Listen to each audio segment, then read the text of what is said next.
Good morning, good evening, good afternoon. Hello, everybody. Welcome to another streaming video.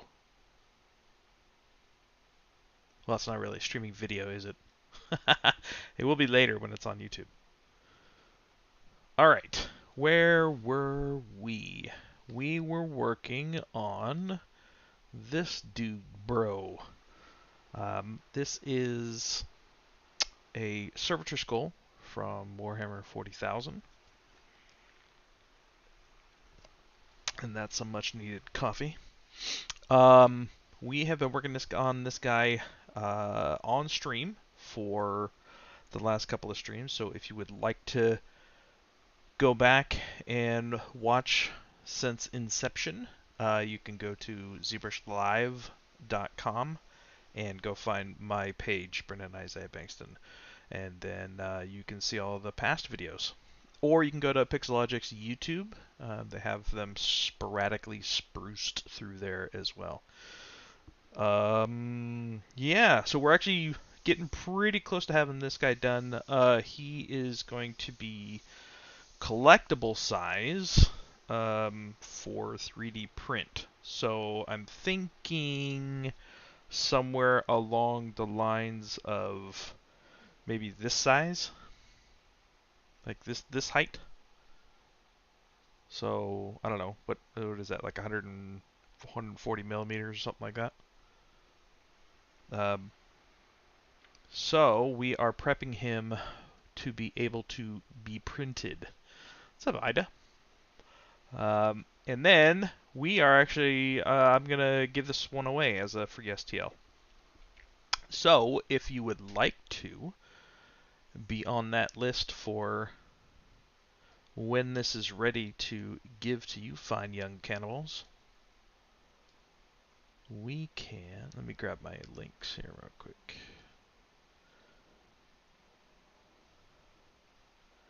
If I can find them. Here we go. All you have to do is sign up for the newsletter over at Clinker Built Studio. That is my studio that I run for painting and building minis. So sign up for the newsletter, and then once this dude bro is ready, I will send out an email to everybody who's on our list to see who is interested in receiving this as a free copy.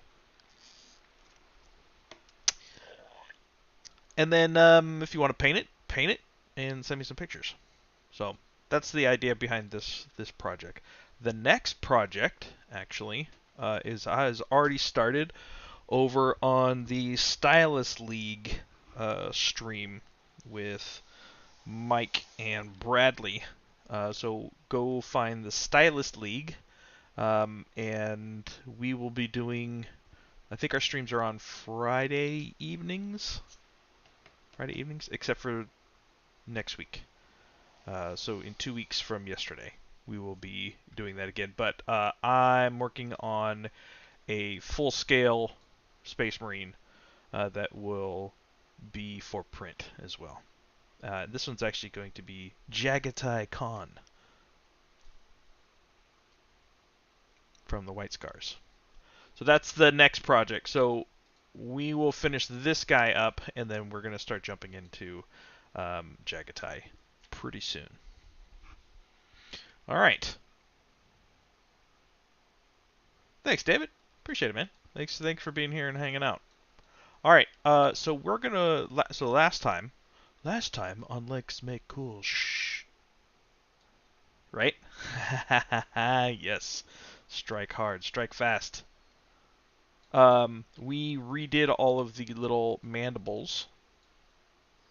So I'm pretty happy with the mandibles as they are. They were actually inspired by... Let's see if I can grab the image. They're inspired by... I don't have the full image here. Of course I don't have the full image. Why would I have the full image? This is Belisarius Call. He's a Adaptus Mechanicus dude, bro, and this is like his little. Actually, just sold this guy today. This guy just sold. He's on the model. He's this little doohickey guy right here. But he had some really cool shapes for his little mandibles, so I figured I'd echo those shapes for this guy. So that's where those came from. All right, so we're going to start some finishing work here. We gotta move the feet into position a little bit. We have to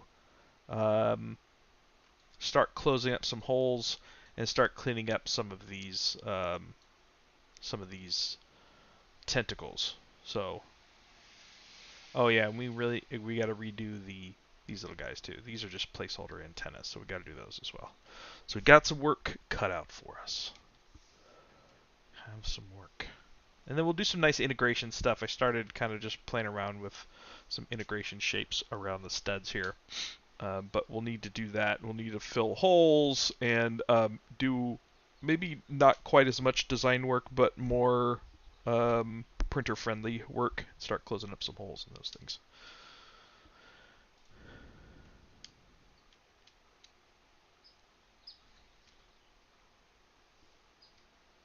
All right. So let's work on his feet first. And let's get some pieces going on. The other thing I did was I tried to kind of get more things that aren't sticking out too far. He was a little bit crazy, so I'm kind of trying to tighten some things in here as well while working on the overall composition.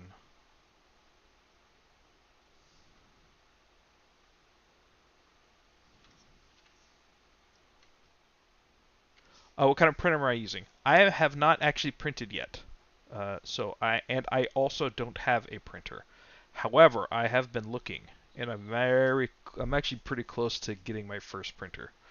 So, this is a bit of a new project for me. Is the printing world. Most of my experience comes from video game character art. So, Collectibles is one I want to do more work of. So I'm starting to do that. But I'm thinking any resin printer, really. You know, I'm trying to stay in the mid range, so probably around 600, somewhere around there. I know what just came out too, the Saturn II, 8K. What? That one looks pretty good. I'm interested in highly detailed smaller models, but probably not as small as like the small little build plates of the Mars. You know, I think Mars had the 8K, but it's kind of small. I'm trying to go for anything between, this size and maybe even something, this size for full scale collectible. Not full scale, but larger scale. Those types of things. I personally love the bigger collectibles. Mostly because I love painting the big ones. All right, so let's work on the placement of this guy first. So I'm looking at how these three beams look in kind of all angles, just to make sure that there's really no bad angle. So I'm looking at this angle, I'm looking at this negative space versus this one, and seeing just how their whole relationship looks all around from all angles. So I'm looking at small, medium, and large shapes and difference in angles. So I'm looking for, this size versus this size versus this size, which is small, medium, large, which is good, but I'm also looking at the negative spaces too, right? So we have a large space here, a smaller space, or a medium space, little space. So I try to keep these ideas for every angle, just to make sure that there's no bad angles. I really hate when there's a bad angle. So it feels pretty good, right? Medium, long, short. We always have some good difference in negative spaces as well. Yeah, those are insert mesh brushes for the wires. So what I did was I created a insert mesh brush for the end pieces. So like I made this cap and I made this cap and I made this cap and this cap and I think one other one too. And then I used those as insert mesh brushes. And then I capped off the end of this curve brush, right? This is a curve brush, curve brush, curve brush, curve brush, and then I capped off the end, and then placed the insert mesh brush and just figured out which one I wanted in there. Thanks, Frank. Ferenc.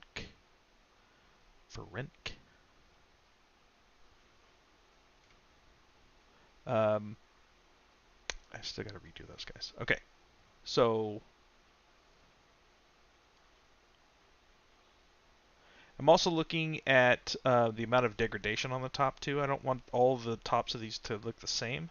So this one's eaten away quite a bit. This one's eaten away kind of a medium amount, and this one just very little. So I feel like that can work. I don't necessarily like that this one is blocking from the front, but you gotta also think that most of the time you're gonna see it like this, right? Because you're probably gonna look down on your model. So you also want to make sure that your views look good from all the angles, especially the user angle. You know, mostly will be kind of maybe like this. So that actually works out pretty good, is that you can see it, and then it's not out kind of in the front. It's kind of more dynamically placed. So this feels pretty good.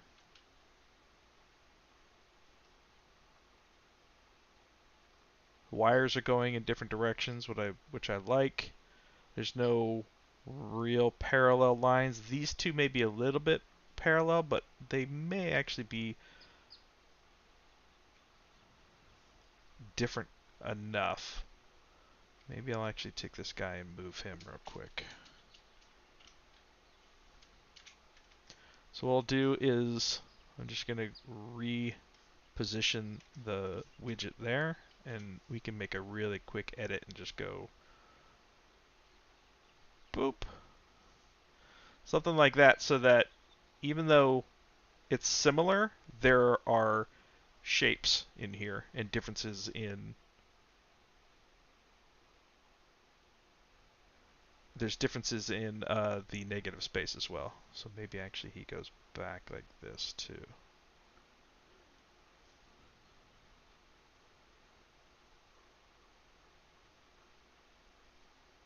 That feels all right.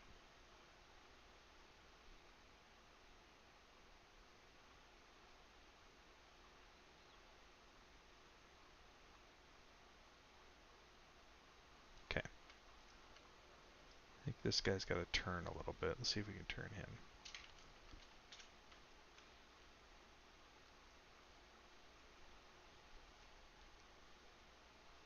Let's place the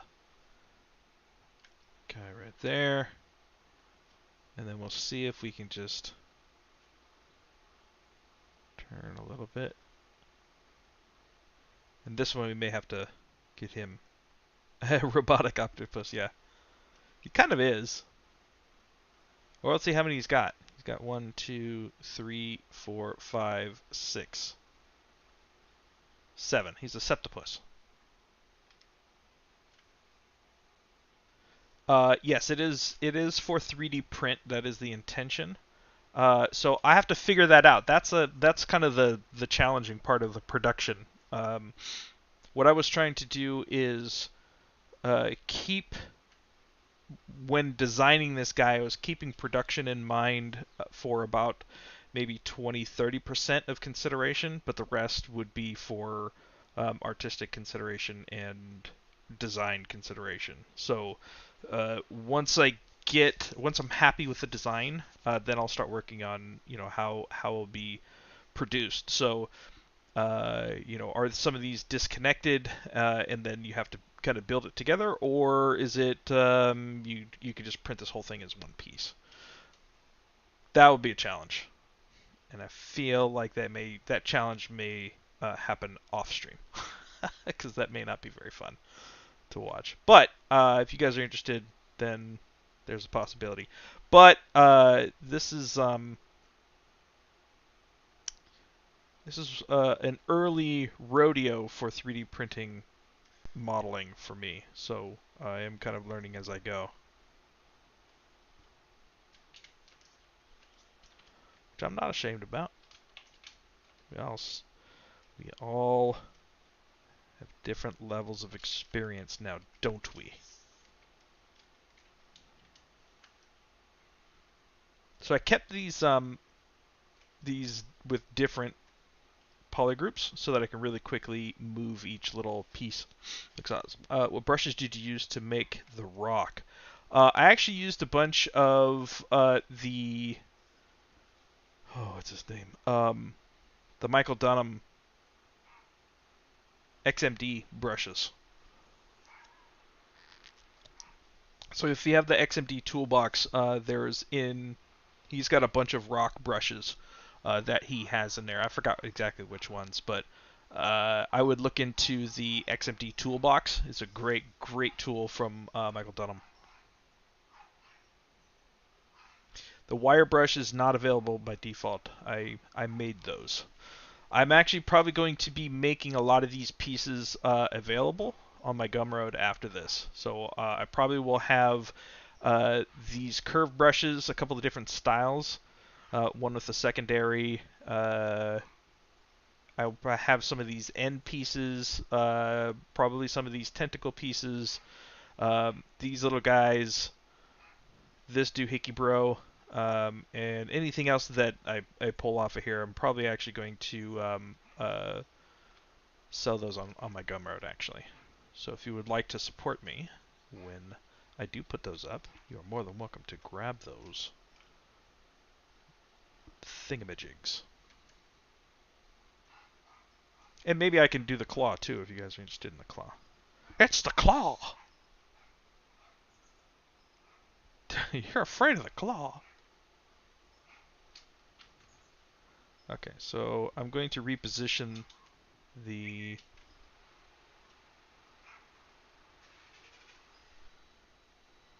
widget here, probably right there. And then what I can do is I can unhide everything, and now I can just change the rotation of this guy without it being too crazy.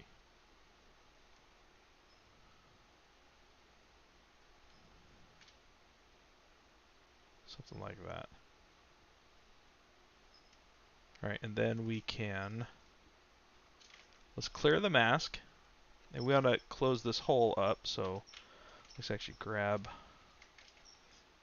our mask here, and then we'll just take and move this guy in here. Like that.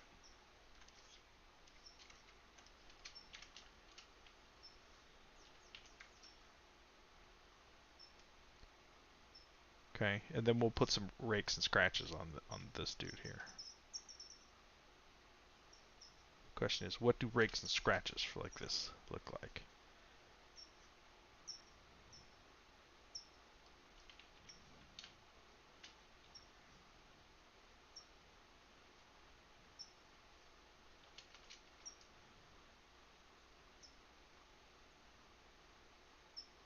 Probably not like a large divot there. So what I'm going to do is, let's undo this real quick, and let's store a Morph Target. And then we can start playing with this.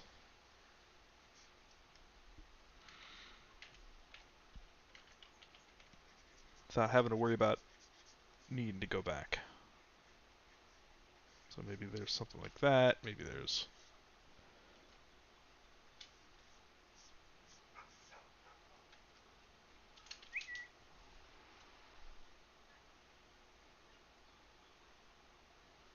some kind of integration there. Yeah, that feels alright. Doesn't have to be crazy. It's got to be crazy.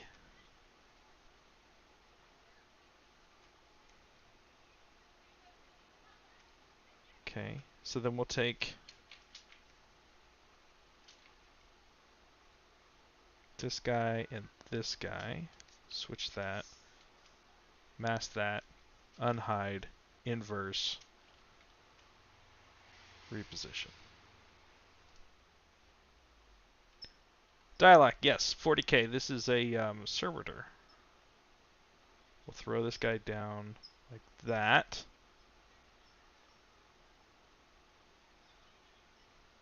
Maybe we'll just tear him.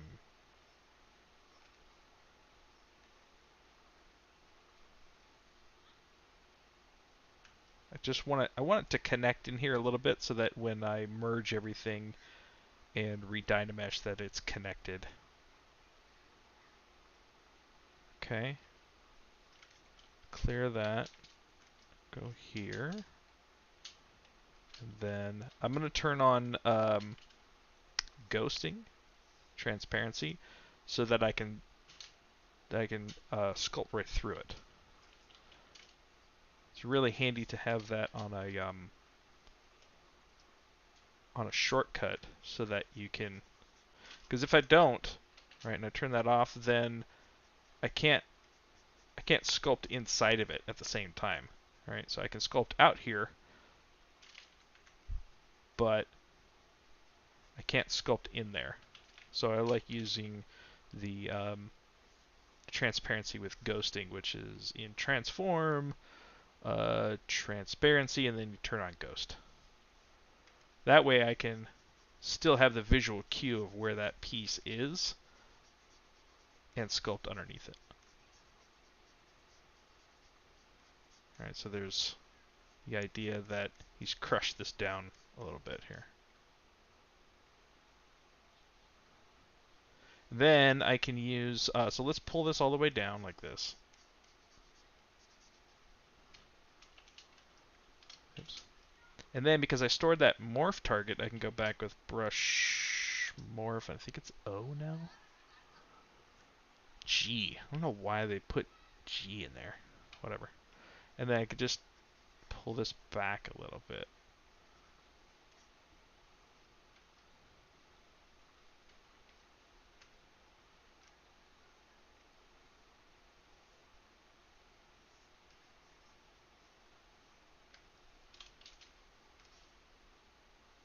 Yeah, just some subtle integration in there should be okay. Yeah, you said it right, Dialog. ZBrush UI is overwhelming for beginners. This is very true, especially if you're looking at mine. Mine is fairly crazy.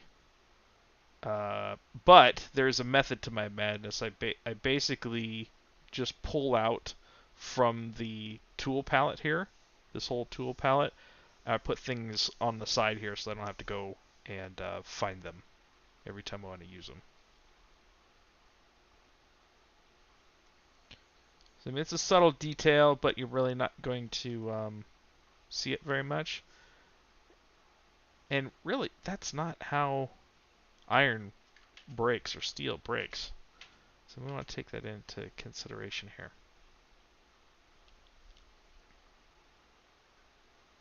What does it do? It just folds, really, you know? So maybe I'll take this back like that. And then what I can do is to a divot, and then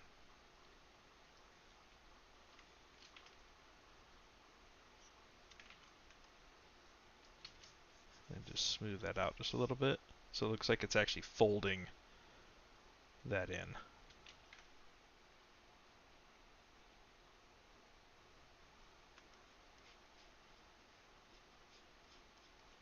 Right, it's pushing that in.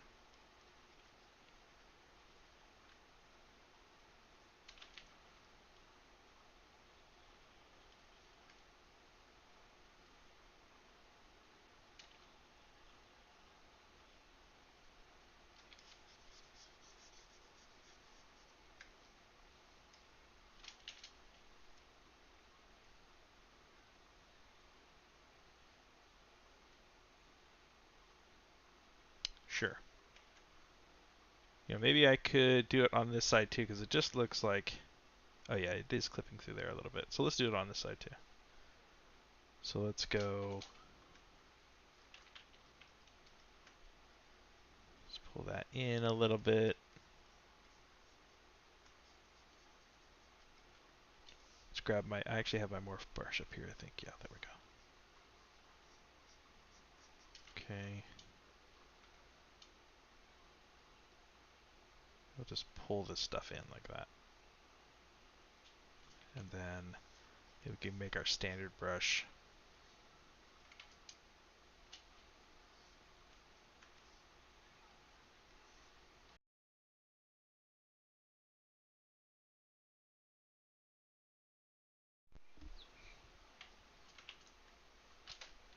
Turn that Z intensity down on the smooth brush a little bit.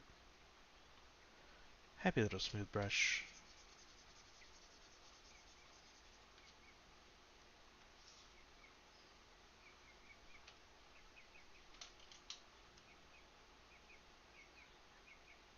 Looks a little more like paper.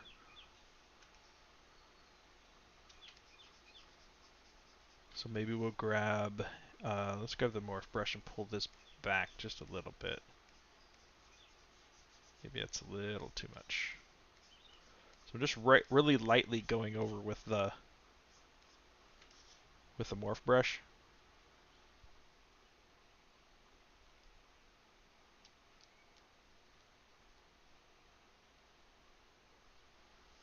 And then we'll wait.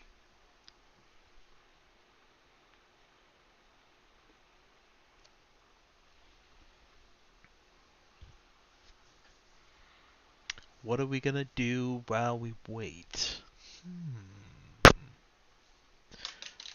Well, if you'd like to see a little bit more of our work,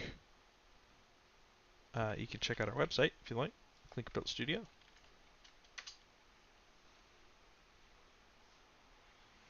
And if you are into the Instagram thing, we do have a Instagram page where we do a lot of our posts, work in progress stuff too. If you're down with the whips. All right, there we go. If you're down with the whipness. All right, let's pull this back a little bit too. You know what? Oh yeah, maybe it bends a little bit. Maybe like kinks. Let's do AccuCurve. AccuCurve is awesome.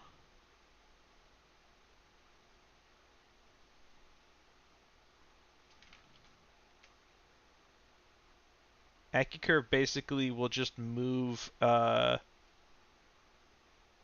point. All right, so it's kind of like this, where you'll have a point in it. Whereas if you don't have AccuCurve on, it'll just take the size of your brush. So AccuCurve is really cool if you wanted to make a really nice point. And that is in Brush, Curve, AccuCurve.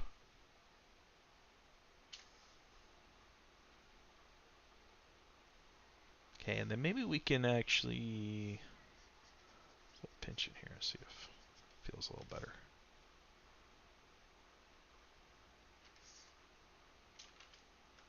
Alt pinch. Oh.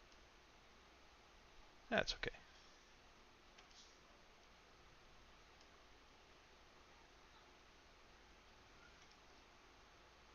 Maybe we'll do one more kind of subtle crinkle in here.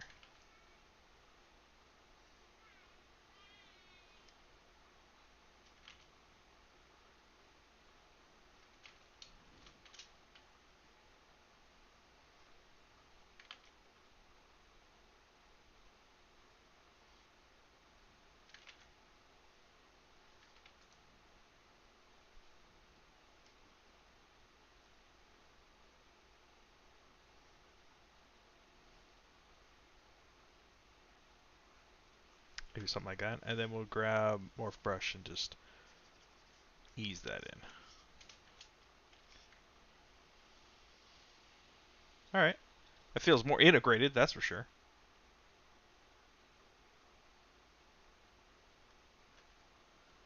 Maybe we have to do just a little bit in here too.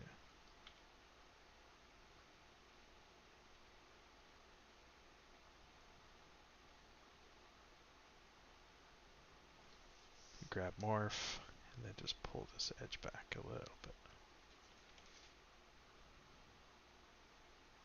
There we go. Okay. Now I just can't move his hand. Total points? I'm not sure what you mean. One of the other things that I noticed looking at the overall composition is that this line right here is way too flat. Way too flat. So what I'm going to try to do is try to break up this silhouette right here. But again, you know, we'll probably look at it more like this. So it's not that big of a deal, except for when like maybe you pick up the model and you're looking at it like this. You're like, that's kind of this weird straight shape. So I'm going to see what I can do about getting maybe something in here. Maybe if I do like a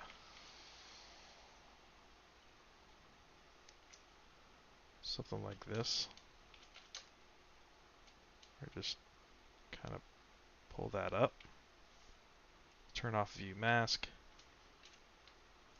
turn that back on. All right, even something just like that kind of breaks that up a little bit, which is much better. Feels a little bit more natural. Maybe I can actually pull something back here up a little bit so that, you know, there's not something along this same exact line. So it's kind of a little bit more what I like to call compound silhouette shapes, which means that shapes will kind of come in and duck out of the silhouette as you're rotating.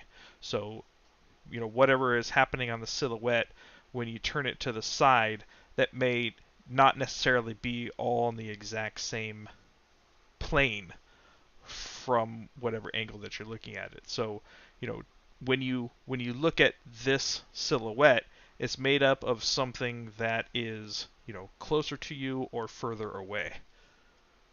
So that when you're rotating around, shapes will kind of duck in and stick out at different parts of your rotation. So that's what I like to call the compound silhouette shapes. So you see that kind of happening here too, right? We got like things popping in and out from the front, medium, and behind. So then I will purposefully do that where I'm trying to break this silhouette, but so what I'll do is that break won't happen on the exact same plane, you know. So we'll take this guy back here.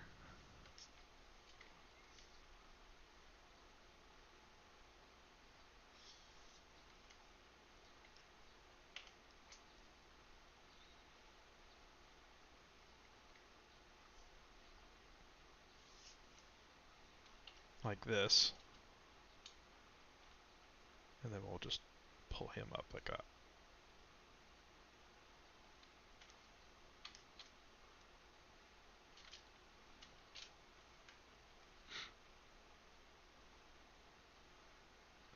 So then it's happening at different depths. If that makes sense. That feels more natural.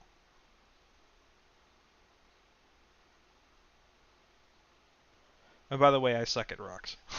I'm a character guy. I'm not an environment guy. So anything anywhere near this quality is a win for me on rocks. Maybe we can actually pull all this stuff down just a hair. Just see if we can close that gap.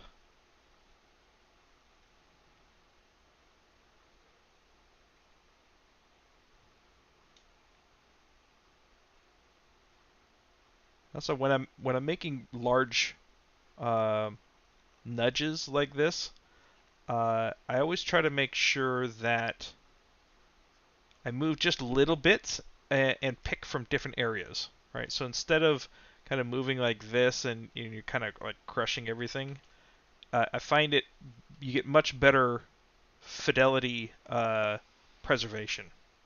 I'm using my big words today. Fidelity preservation. Yeah, see? If you move in small little increments and grab from different places. So if you're trying to kind of nudge things around, try that. You actually get much better consistency in your shape language and not a lot of weird squashing. Okay. So that's closed. Maybe we'll pull this back just a touch.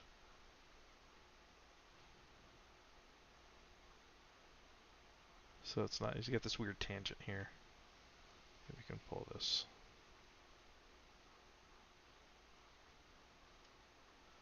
That needs to come down though.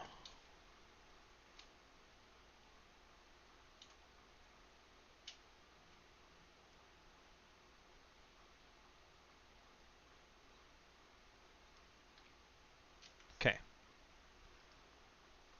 So the other thing I really want to be careful with is I'm also looking at always looking at small, medium, and large shapes. Uh, in between shapes, so like negative spaces, angles, uh, silhouettes.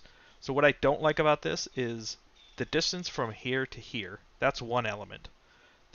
This is another element, but we'll talk about it in a second. But the distance from here to here is very similar from the distance from here to here and the distance from here to here.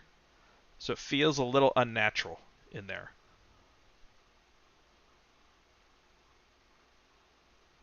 So what I need to do is I need to break that up. Right? It just feels weird. And the distance from here to here is this very similar distance. So what I want to do is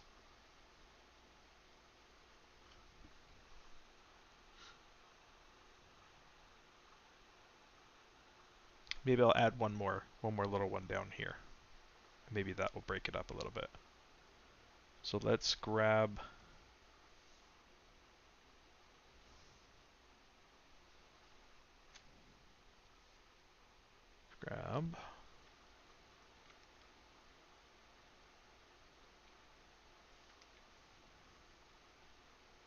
see if we pull this up just a touch.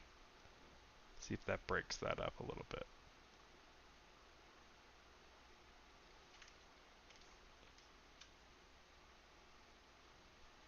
Still a little funky monkey. So what I'm going to do is I'm going to actually go all the way back to when I pulled that piece up. Should have looked at it a little bit more before I started moving everything else around. There we go.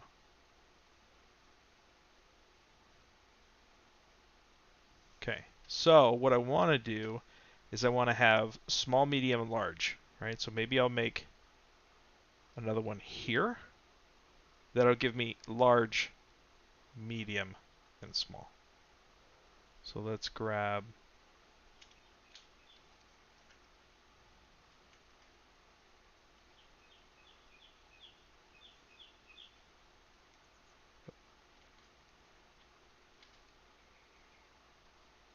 nope, needs to go back further.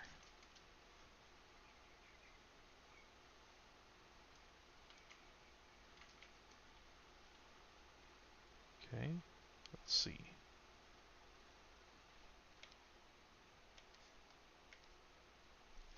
Thanks, go ahead.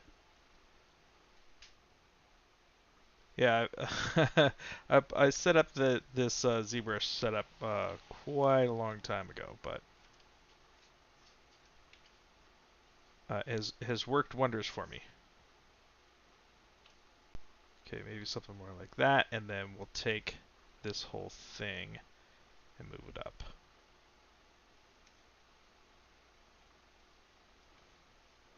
Let's turn off the mask and see what that looks like.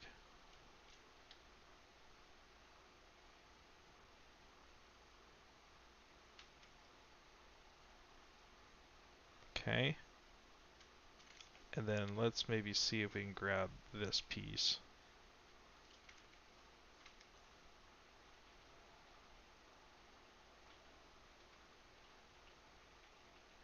No, that one's not going to work. Okay.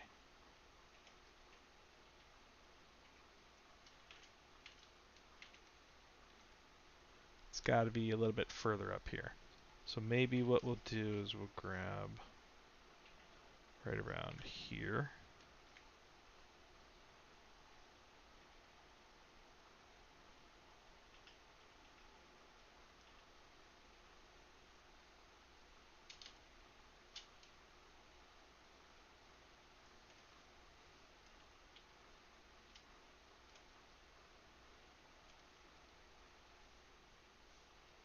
Alright, that feels a little bit better. Subtle. But it breaks that up. Okay, cool, that's fine. Alright, let's work on this. Oh wait, we gotta close the gap down here first again. I already set a morph target, so I should be okay. Let's clear the mask. Make our brush nice and big and just kind of start nudging all of this down. Again, just using little kind of micro movements at different points. Really helps to preserve your shapeology.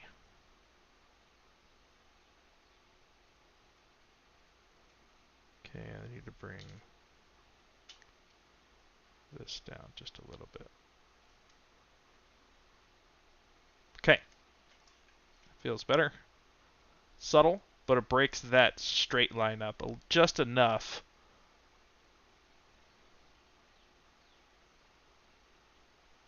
Okay, that's good. Alright, let's get this guy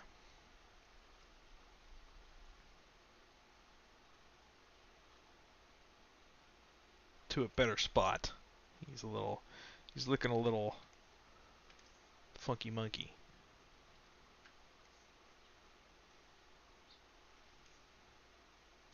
Okay.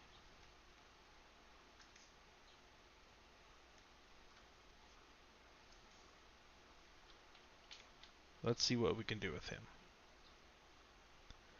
First is, do we pull him? Can we pull him up here and maybe shorten the thing a little bit? Yeah, I think we could do that. Sure. What the heck?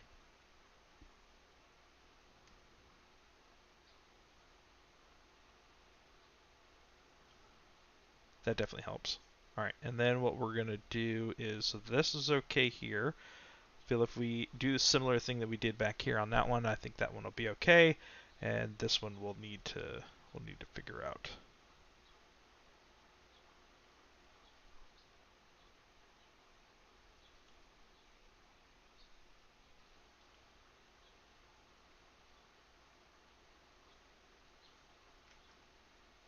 Okay, so let's grab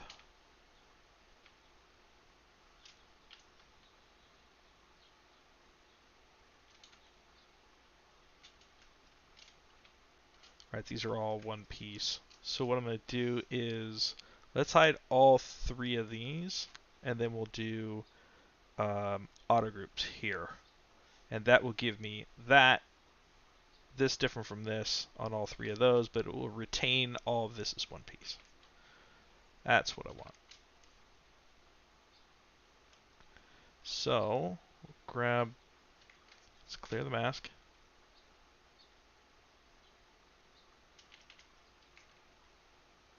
Okay, mask that. Inverse.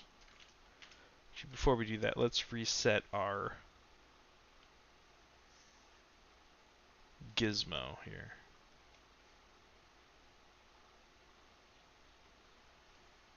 Okay, we'll do that. Now we'll reverse. Now our gizmo is all set up. Let me close this window real quick. Oh.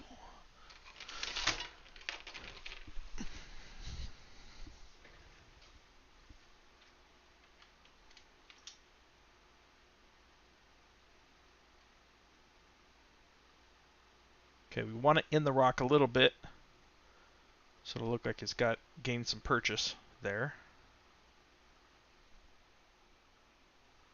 Okay, that feels like it could work okay. And then what we'll do to close that little gap in there, clear the mask, and then we're just going to grab those guys and then just pull them like that.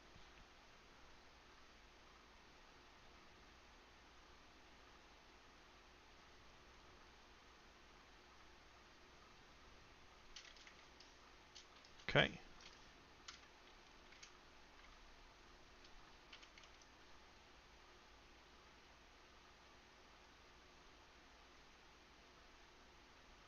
It should work all right. And then this one will definitely need. So let's hide that guy, switch, mask.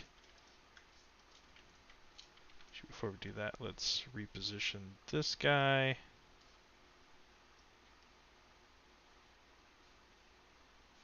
Something like that. That's fine.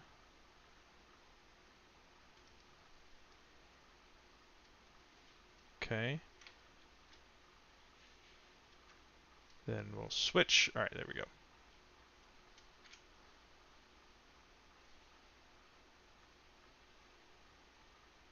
Yeah, maybe this one we can actually put up like this. Let's hide the mask.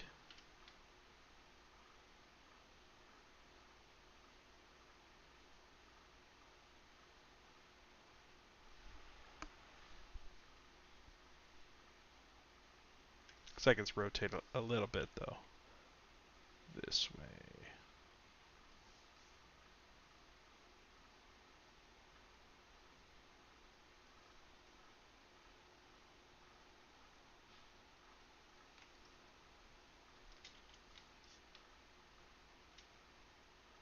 There we go. That feels pretty good. Then we'll just integrate the rock into that like we did with the iron back there. Yeah, that feels alright.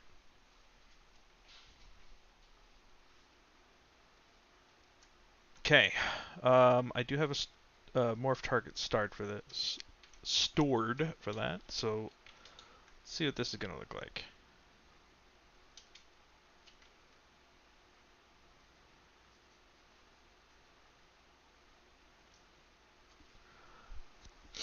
Pause for your local save. How's everybody else doing out there? All you crazy cats.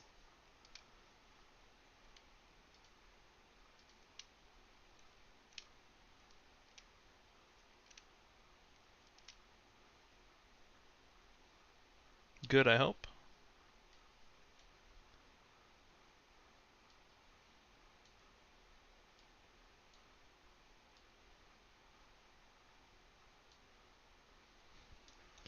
Alright, buddy. Let's do the autosave thing a little quicker.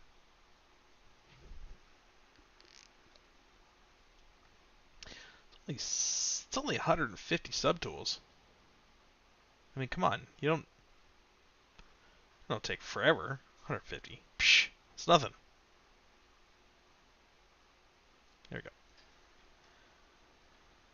So one of the things I may want to do is, while this is cracking like this and being kind of dug into, I may want to have some little splinter pieces come up. I think maybe to do that I could grab some of these guys and pull them over.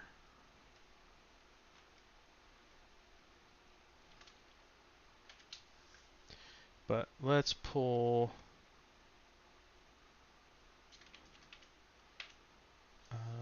delete morph target, store morph target. Okay, let's try that again.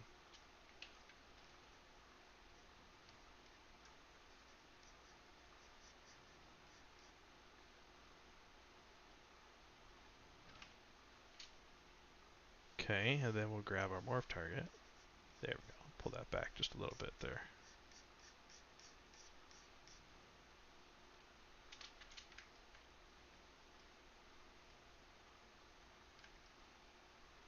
So then maybe what I can do is grab. That's fine. We grab. Yeah, skip that. One of these guys. Oh, you know what? These guys are super heavy. That's why. That could be why. All right, so let's.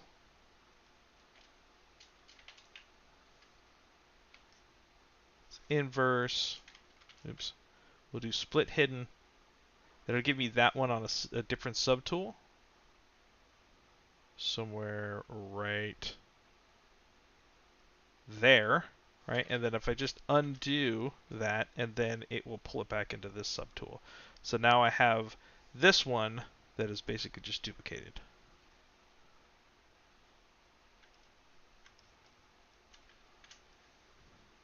It's all about those ugly creatures, right? They need love too. Okay. So maybe we'll take this extra piece and go.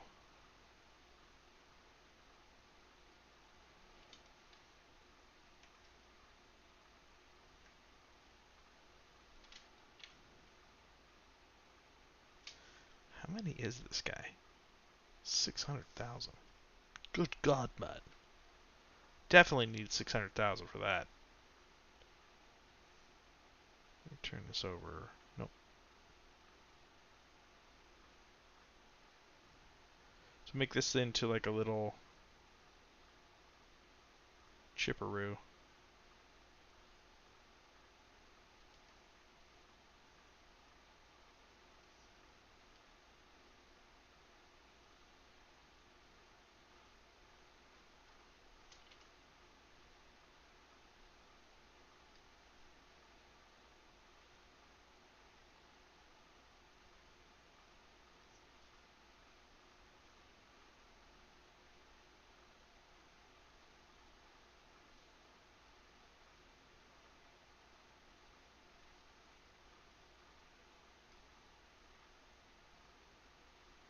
If I was really going to be a professional artist, I would look up how these types of rock crack. But this is all just for fun, so I'm not too worried about it. But if I was a professional, that's what I would do.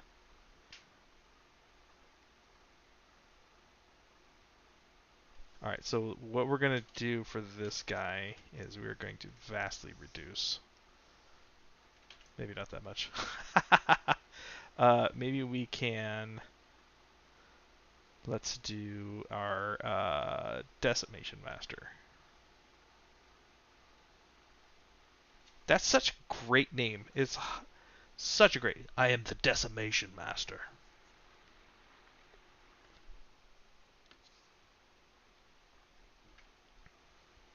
Okay, now that we've got that, maybe we'll do 20%. And then, look, it keeps all of that detail and just knocks it down to 200,000. So maybe let's go 10% decimate current. I mean, that's plenty for a little chip. Probably still overkill. 120,000. Yeah, still definitely overkill. So let's take this down to 5%.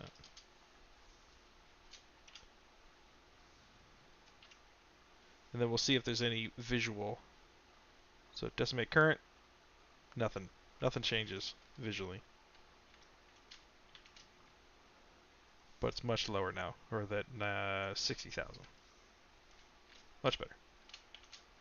Now I don't feel bad for placing a bunch of these.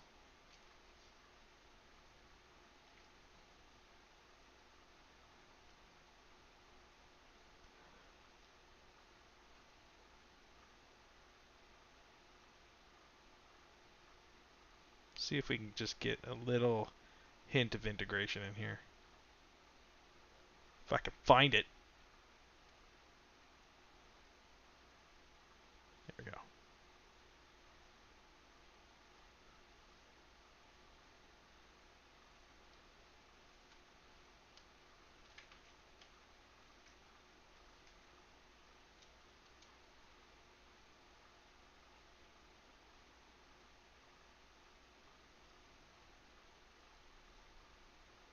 Oh god.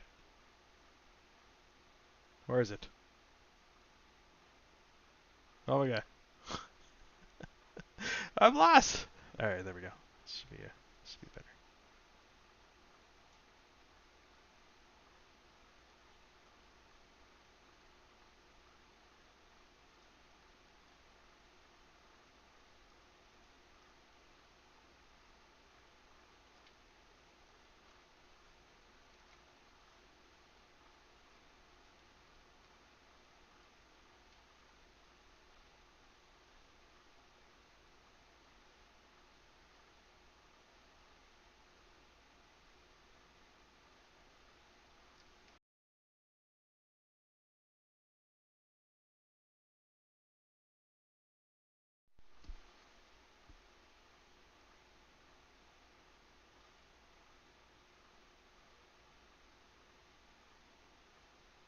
This all may be for naught. We'll see how it goes and how it looks.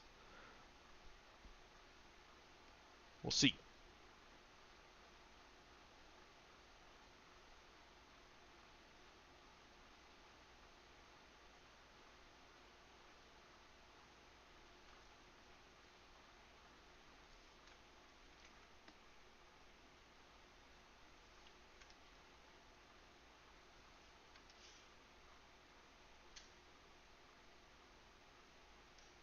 Oh, it's chugging.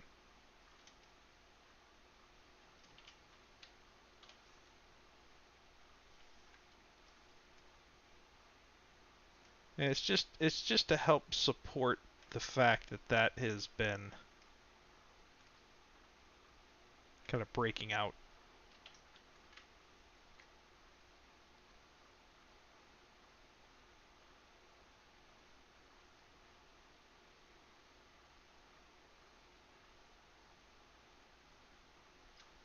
Okay, so maybe then go.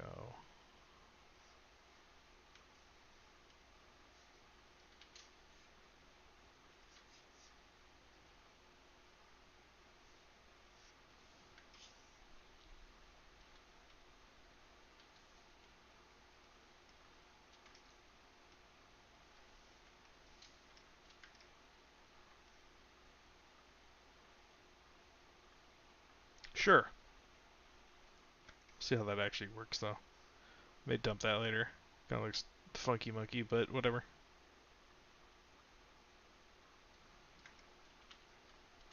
Okay, let's get a little bit of integration on this side.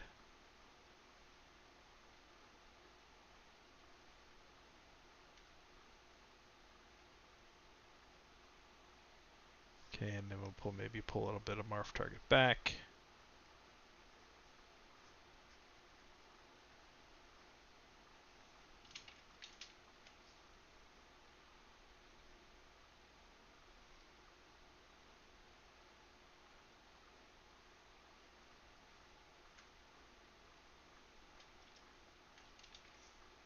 Then maybe what we can do is just take all of this.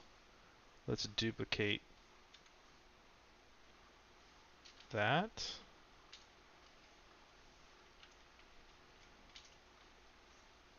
Then maybe we can pull this over here.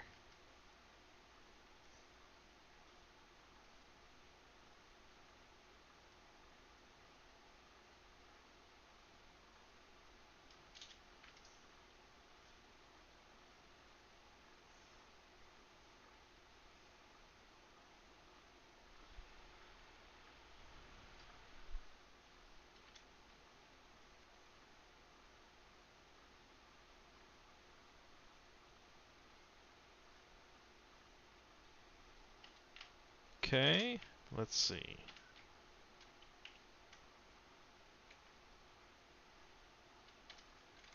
So let's clear that. Those two are the same poly group, that's why I can't reselect them. So we'll just do auto groups, and then we'll just control click on one of them. And then I can just move that one.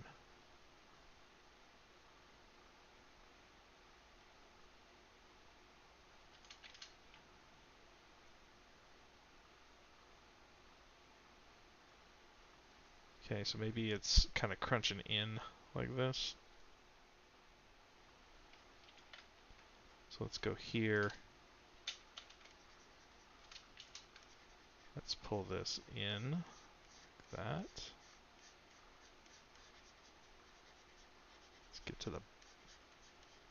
Let's get down there.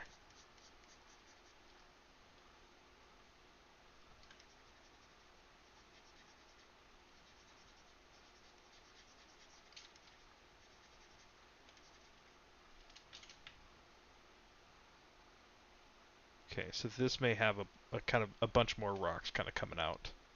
Show that it's crunkled away. Crunk it away, crunk it away, crunk it away now.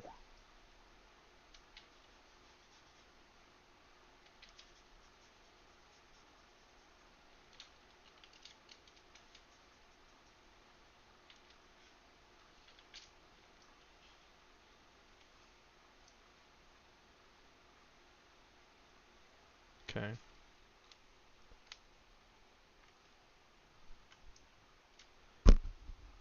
So chaotic. What's your modeling vibe music? It's a good question. It really depends. You know, a lot of actually lately it's been what do you call it? Electro jazz? No, not electro jazz. Was it cyber? No. Fuck. What the hell is it called? Electro swing. That's what it is. I've actually been vibing out to electro swing. Thank you, Zintaki. Yeah, electro swing, not jazz. Although that would be fairly interesting as well. But yeah, that's been my vibe quite a bit lately. But fortunately, I can't play it on these streams because they wouldn't let us put these videos on the YouTube channel. So fortunately, you just gotta listen to my voice. The smooth sounds of Brendon Isaiah Bengtson and ZBrush.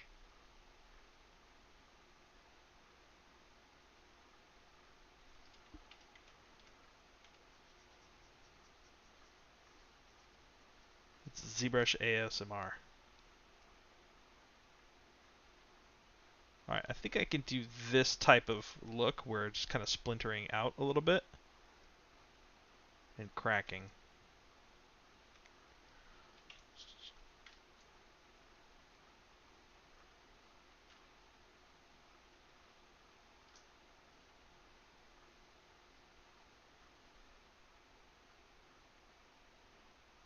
The National Geographic voice impersonation. David, what is his name? I can spell his prayer. Yeah, I don't word very well either, so don't feel bad.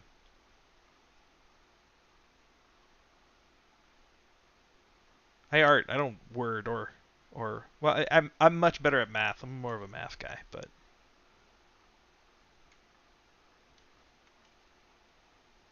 okay. Let's see if we can just get.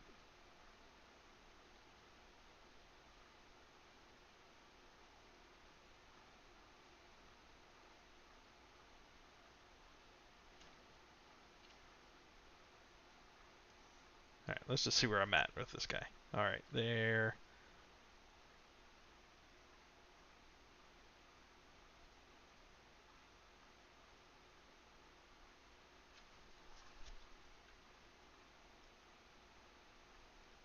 And this is what real art looks like. It is tedious sometimes. Hello, Paul. Paul Atreides, huh? I thought you weren't real.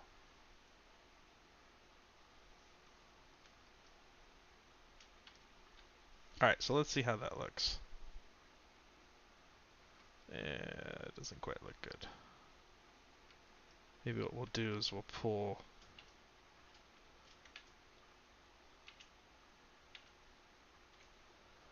Maybe we'll pull him up here.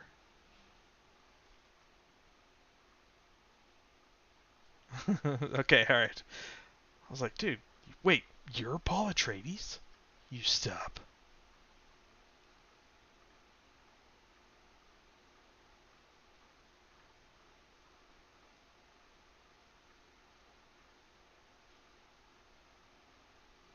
There we go. Maybe that'll work a little bit better.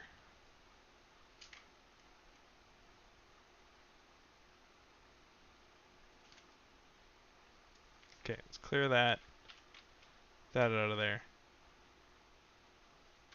Yeah, it's still spiking out too much. So maybe what we'll do is we'll just pull that back a bit like that. Subtlety, right? Subtlety.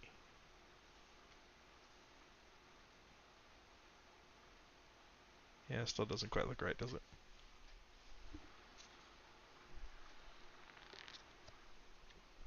Paul, is your last name actually Revere?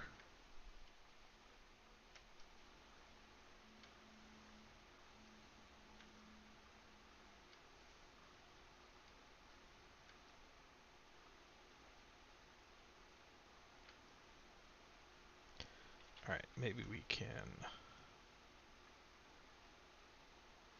back a little bit. Maybe so it's not so crazy prominent out there. That was your second option? Okay. That's a decent second option, though. I'll give you that. Or Walker, you know, that would work too. Depends on if you're a fan or not. However, that would probably cause some weirdness if Paul Walker was here.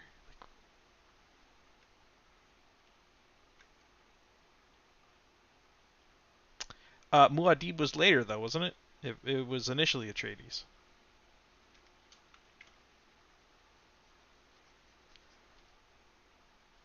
Yeah, Walker's a little too new school. You could be accused of liking Fast and the Furious. You got to be careful with that, you know.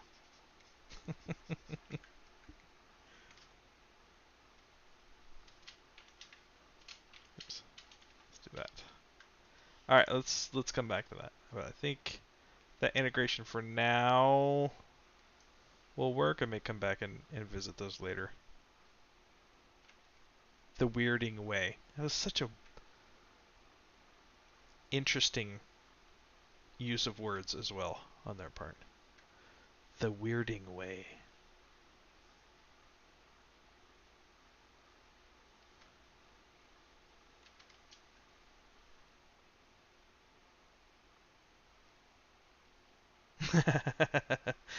Right. All right. So, this one's done. This one's close to being done. Let's just make sure that this other hand, foot, claw thingamajig is somewhere near a comprehensive and understandably decent rotation and translation. It is not, however. So, what are we gonna do with this guy?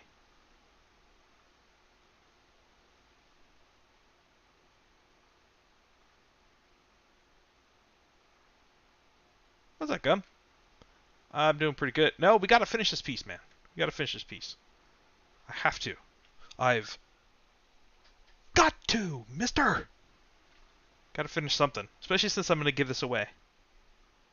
Yeah, but I only work it on stream, so I probably only get like about 2, maybe 4 hours a month to work on this guy. So, yes. And I'm only really working on this guy on stream. And I think we're probably 5 or 6 streams in. Something like that. So maybe no more than 15 hours so far on this guy. Because I want to make sure that you guys all get to see the process while we wait for it to auto-save again. Save again, save again.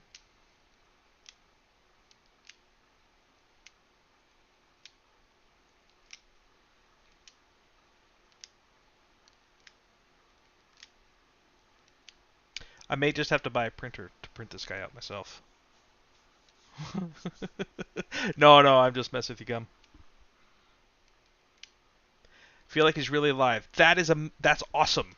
That's really what I love doing is it's what I don't get out of being a video game artist very much. Like modeling something again in an A pose is like, oh, okay.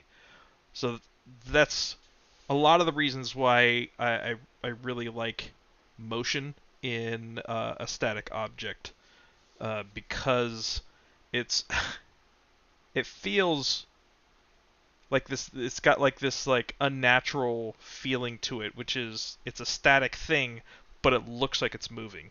And that relationship to me has always been very intriguing. Actually, Mike Thompson, the one of the other streamers on here, who's half the party of Stylus League, his collectible sculpts are just absolutely awesome. It's got so much movement in it, and it really inspires me to kind of do that same thing. So that's one of my goals with this one is to get like an overall feeling of movement and fluidity to a collectible. That's what I love. Yeah, right.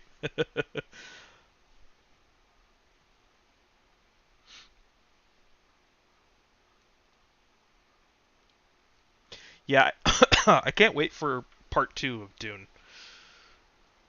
That was I'm looking forward to that. Yeah, A pose is while it's great, you definitely don't get that same reaction. All right, so let's get the posing of this hand down. So let's see what we got here. Show me what you're working with. All right, so let's hide that. Let's do auto group so that we can have the toes apart, and this one stays all as one. Okay. So then we'll go. Let's hide that guy. We'll hide that guy. Inverse. Nope. Mask. Reposition my widget. Unhide. Inverse. Now this guy's ready to move. Move!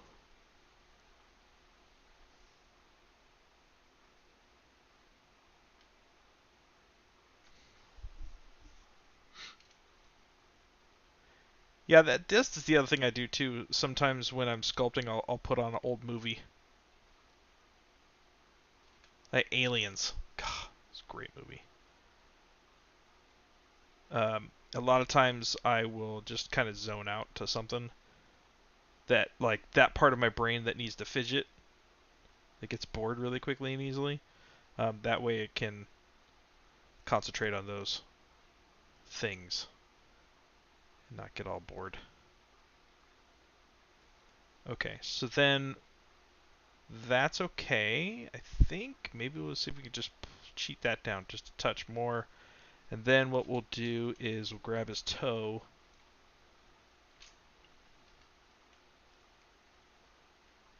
Reposition this guy.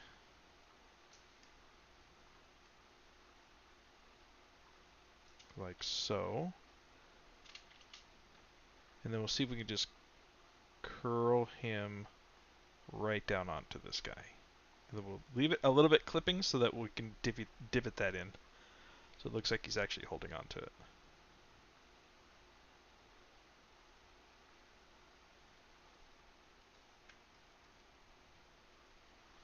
Okay, clear the mask. See how that feels. Yep, that can work.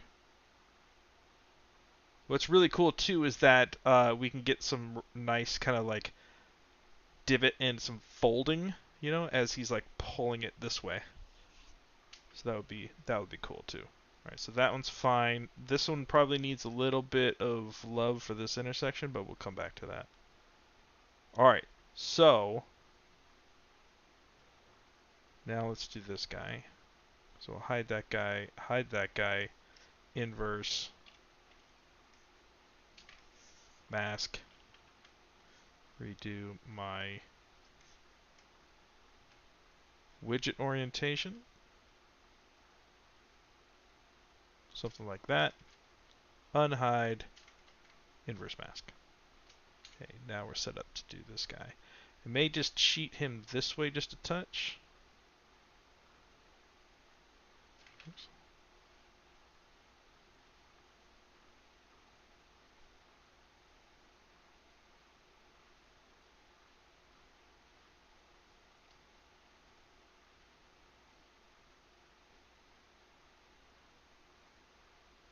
Maybe I'll pull him out like that.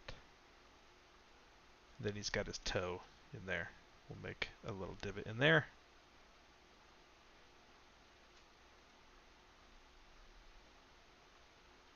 Okay. And then we'll just make sure this other one is doing all right. He looks a little he looks a little drunk. That's what he looks like. Let's pull that one back in a little bit so it's flush with that. Okay, clear the mask. Hide that one. Hide that one. Hide that one. Inverse. Mask. Reposition.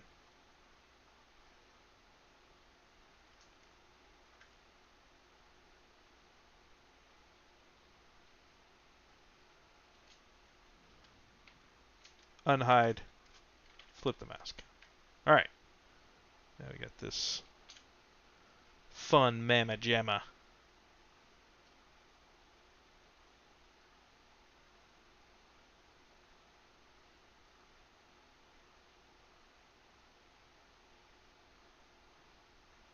So how is he going to be holding on to this?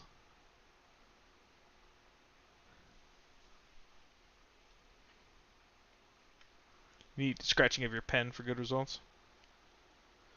There's also nothing quite like a stylus sound on an Intuos. That always feels good too. This one you really can't tell. There's really no angles that are like, oh, right?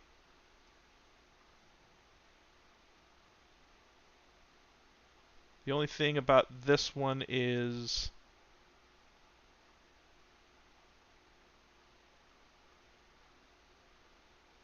maybe actually we'll flare out his toe and have it digging in. So maybe we can come down.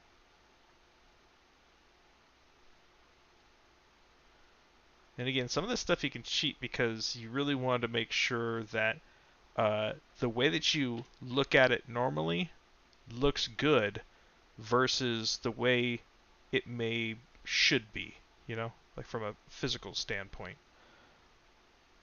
As long as it looks good from all the angles that you can see it, that's the thing that really matters the most. That's like 99% of the importance.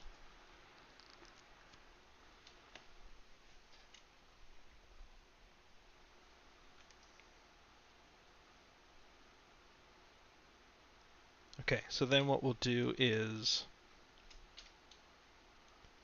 let's see, is it even in there? Yeah, a little bit.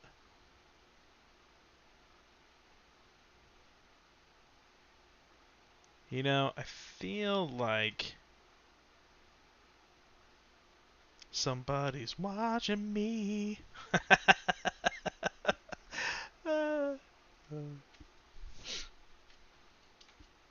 Okay, let's maybe get the toe out there. You had no idea I was going to say that, did you? Did ya?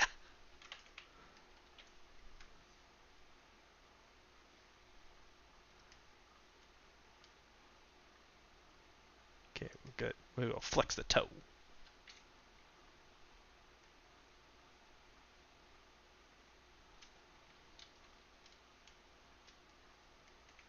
There we go.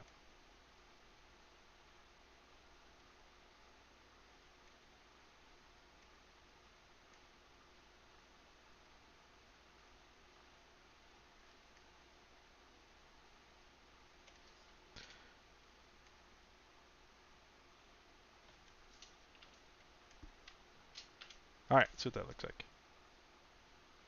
God, that looks kind of like crap, doesn't it?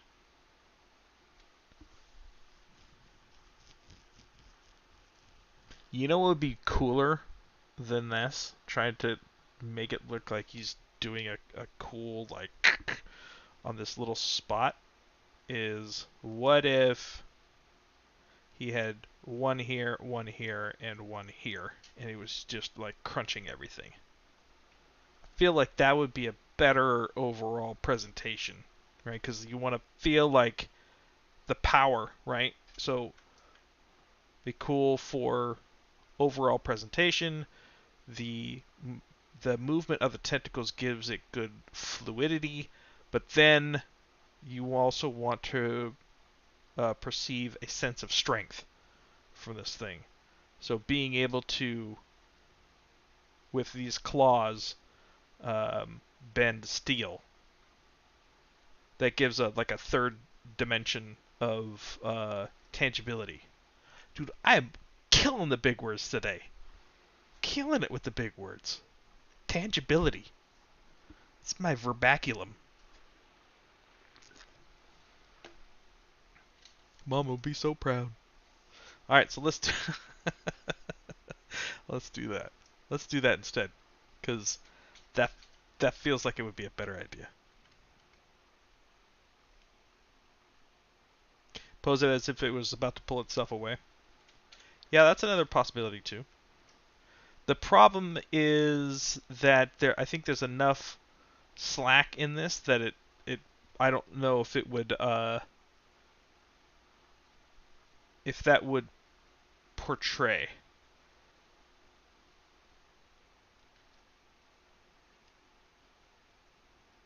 That the third dimension was from the Z. That's also true. This is also true.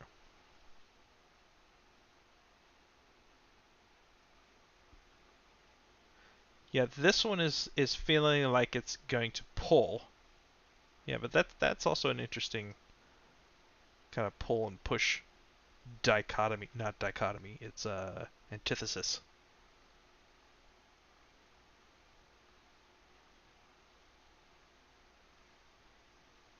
Let's see. Let's go back. We're gonna go back. We're making an executive decision.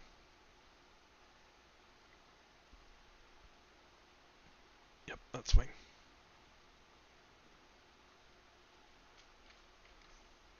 We're doing it. Going back. Too late now.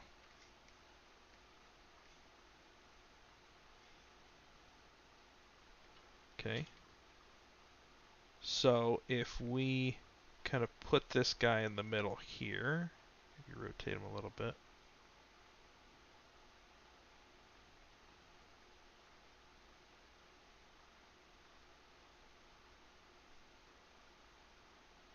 Okay, let's try it. Let's try it. Let's see what it looks like. Let's try it. Let's try it out. Let's try it. Try it. All right. So we'll do delete morph target, store morph target. That's another reason actually why I put a lot of my stuff out here, because it reminds me of tools that I can use. There's a lot of times where I'm like, oh, why am I? Oh yeah, I should store a morph target. That's right, because I look at it out here. Or polygroups, or locking the camera, or creating new cameras, or whatever. Okay, so let's see what this feels like. That's what it makes. That's the sound it makes.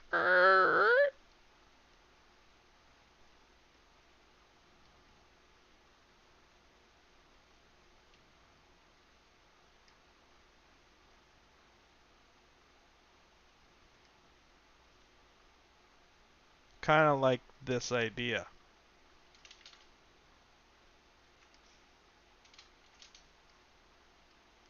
Yeah.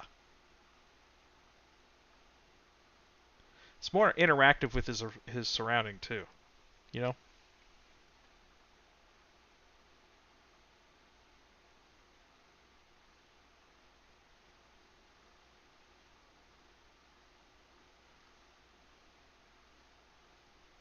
Alright, maybe let's grab our morph target and pull a little bit of this back. Pull my Z intensity down a little bit.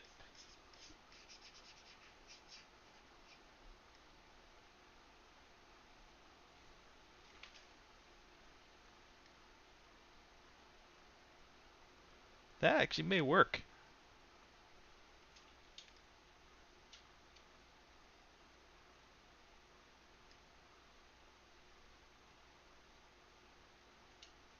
Maybe we'll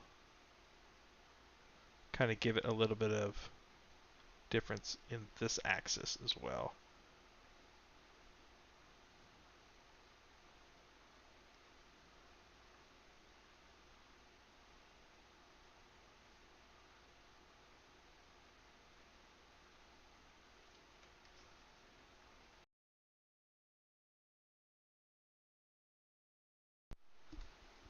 Headphones, must think it's a Saturday or something. They keep turning themselves off.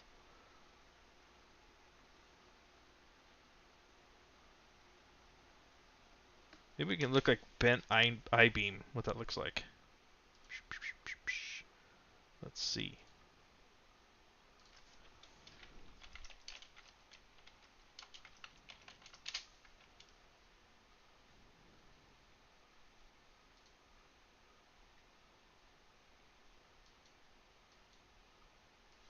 Reference, reference, reference, right?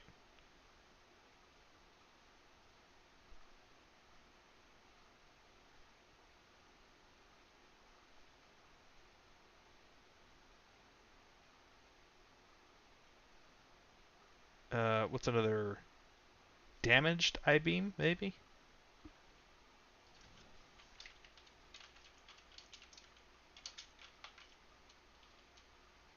Broken, maybe?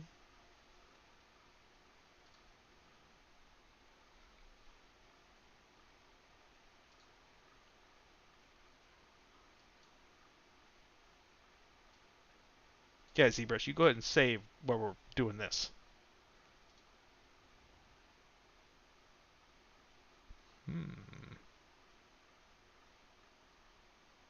Yeah, it kind of just buckles like this. It doesn't really make a whole lot of, like,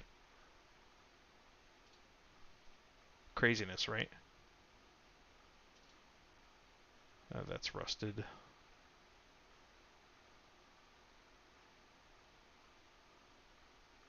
What's this? Yeah, see how it just kind of warps a little bit, you know?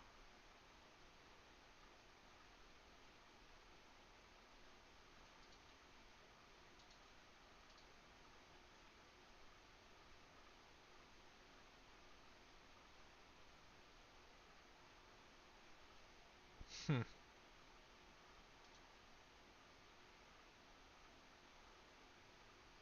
Here we go. Yeah, like that right there. Let's see what these ones look like. Yeah, it just looks like paper almost. Okay. Okay. Okay. Okay. I think we're on the right track.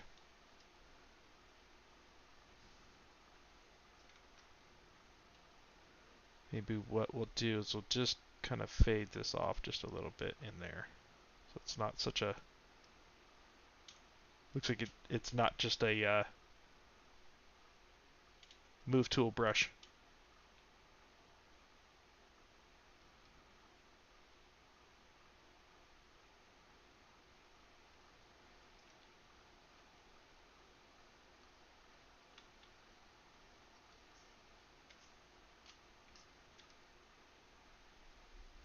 Alright, I can dig it.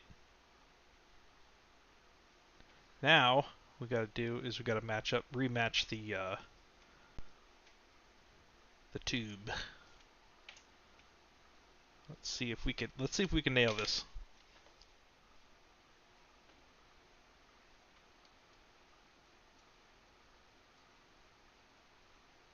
Nope, not that way.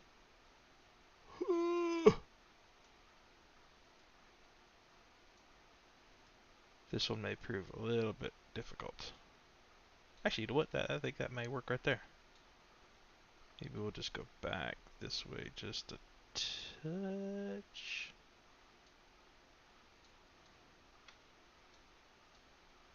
That may work.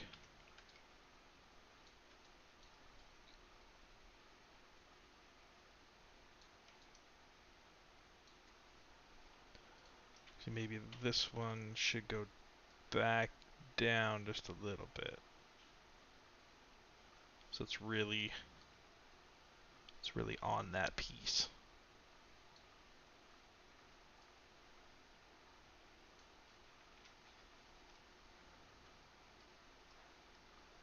Then this way we can play with that a little bit. Maybe we'll try AccuCurve. Just throw a little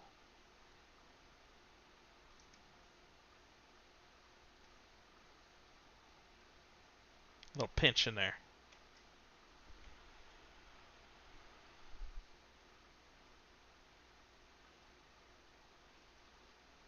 Let's turn AccuCurve back off. Just get this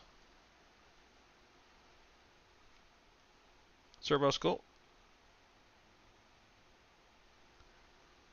You can use it with feather mask, yeah. You can use. Yes, this is server skull. This is my rendition of a Warhammer 40,000 server skull in collectible pose and collectible size. Probably 3D print maybe around 150 millimeters. Oh god, no, I'm not retop on this thing. This is for print.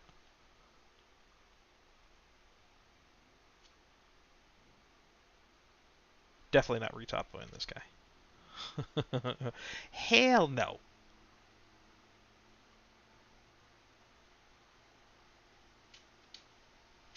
Or maybe I can actually take my trim dynamic and just knock these down just a little bit. Get a little bit of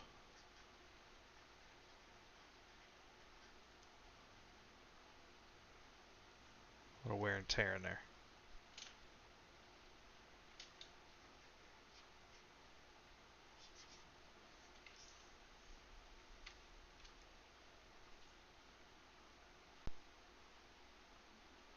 Does look like he's grabbing it, that's for sure.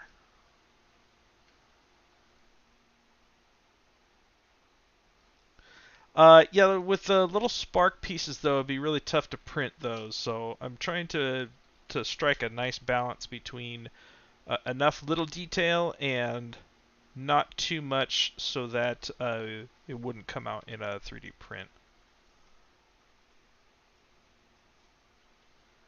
Yeah. So when I'm initially was creating this, you have to think about the size of the print, and it would things be too small for whatever what size that you're trying to print. So I don't think I would print this guy any smaller than, say this size, something like that, like that size. So those would definitely, I mean, if you look at like this little cord in here, like some of that stuff will definitely hold up, like these little pieces and stuff in here. So you have to print it big enough for those details to be able to hold. So that's the intention of this guy is about that size. So maybe about 4 or 5 inches tall. So we should be able to support those.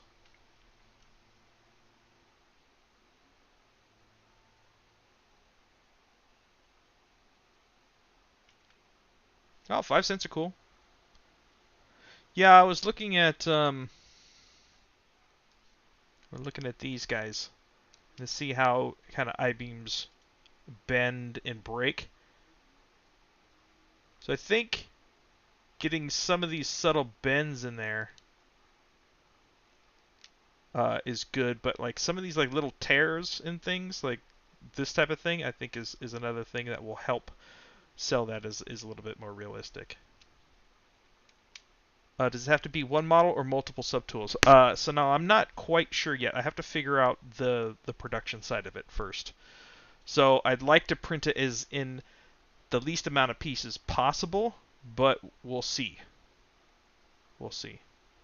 I'd like to print the base all as one, but then getting whatever this piece is secured, does it connect into these things here, right? And then just floats, so that you print the base with the feet, and then it has some kind of plug in there.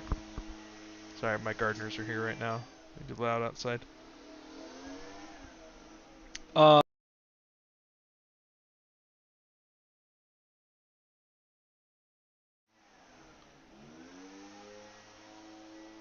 You guys still hear me? I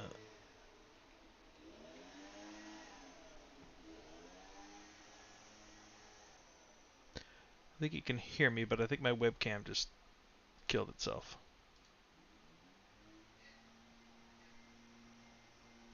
Hold on.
All right, can you hear me now?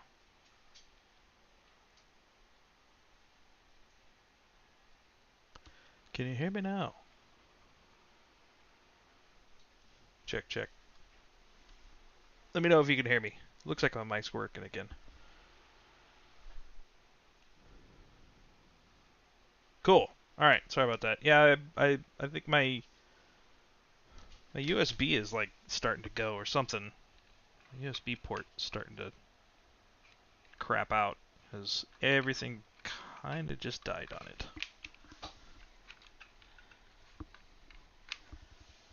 Which means my tablet died too. Yay! Yeah, my camera is dead for the moment, so we're gonna have to go cameraless.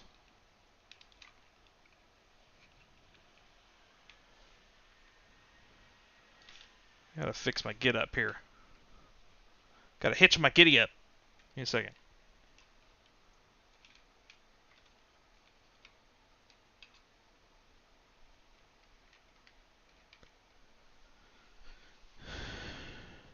That can go. This needs to stay.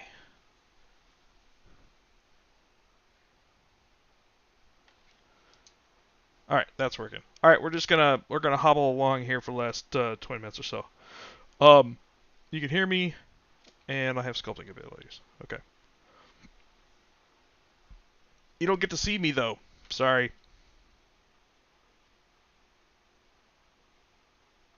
Yeah, my servos messed up my computer rig. That's when you know that it's getting close to being done. You know. No, it's my it's my USB port is starting to go. It's the connections on that because pretty much everything on it just went out.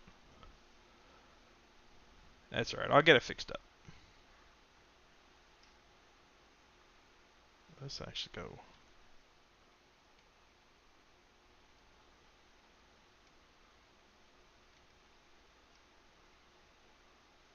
Sorry to get in there. Maybe from this side. Oh, there we go. I'll just pull this down just a touch. It's not clipping so bad. Yeah, the USB ports these days are just kind of terrible, you know? Like if you just look at them wrong, boom, all your connections gone. Wait, what'd you say to me? What'd you say to me, sucker? You know?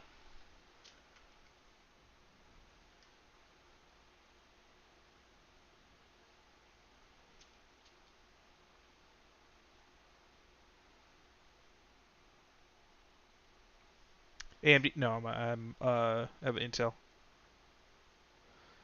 Trust me, it's not that. It's my USB. It's the connection. Like when it goes in, when the connection goes in like this, like it can kind of jiggle around a little bit. So it's just an old USB port. So I probably just gotta get a new one.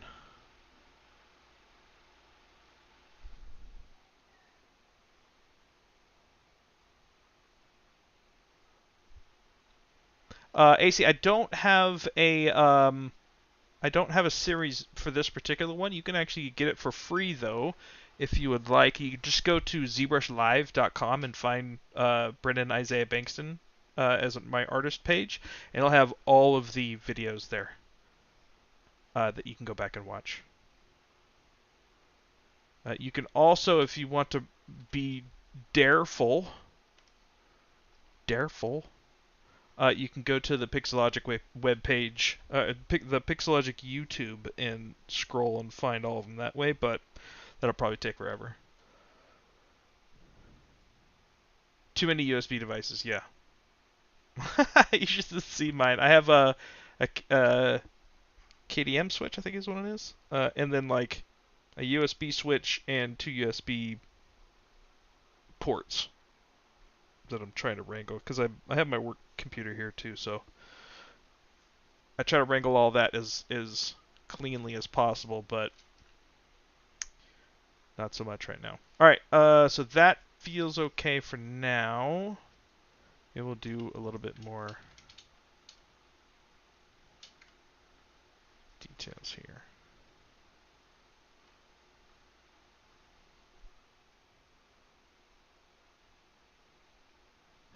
Yeah, right? Yeah, it's like when you start plugging too many things into your outlet, things start getting a little hairy. You know what I mean? Maybe this kind of came out and scratched in like that. Yeah, here we go. Right, grabbed it and then it kind of skewed in and then locked in. Do something like that on these two.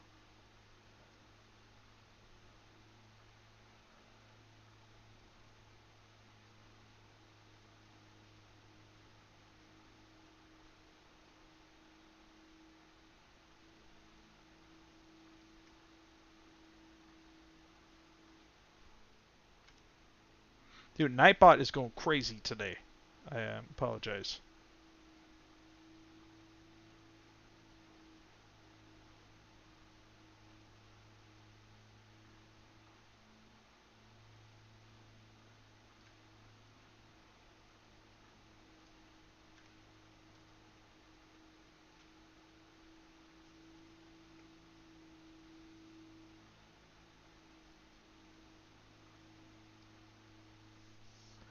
Let's see, maybe this one is a little funky monkey. Ah.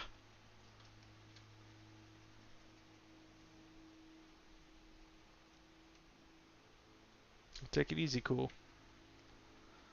Take it easy out there, man.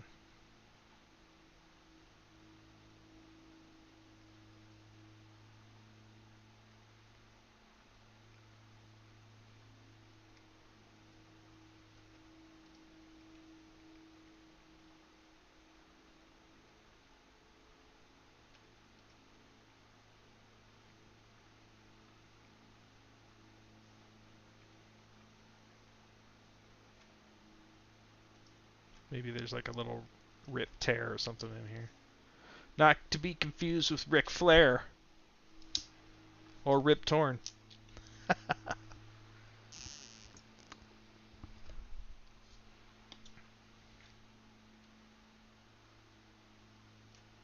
All right, so now that we kind of have this language happening for this kind of squeeze, maybe we can go back to this guy up here and see if we can get some of that same. A little bit more.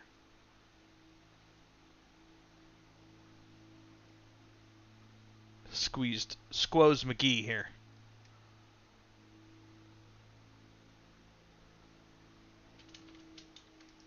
There you go. That feels better. Yeah. All right, he's coming along. Okay, so I feel good about the feet and their integration so far. Let's see, what else? We fixed some of the weird straight line issues here.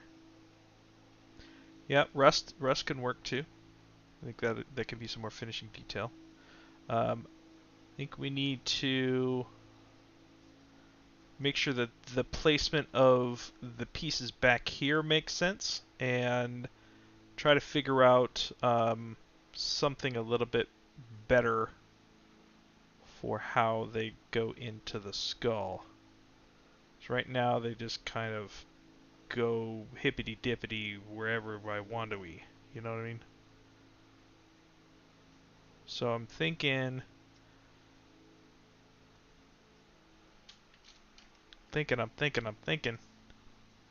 So let's do close holes real quick. So close holes. That'll cap those off like that.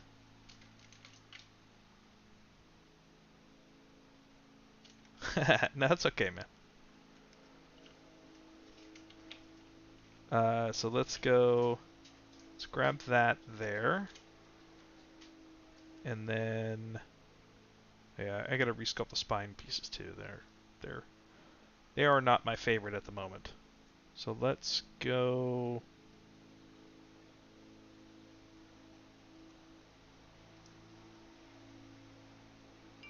Do I want this one to be in there?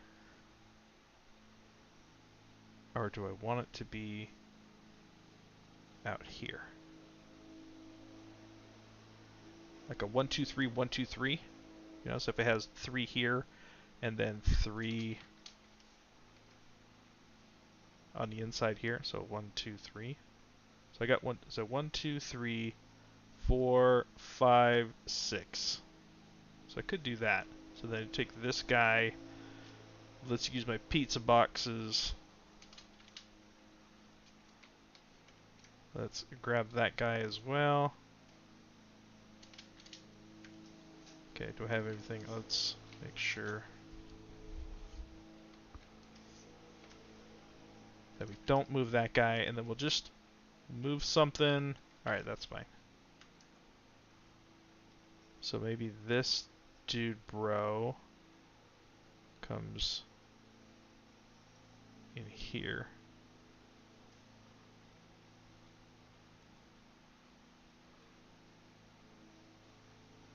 Alright, and then to fix that compensation, we'll just kick him back out like that a little bit.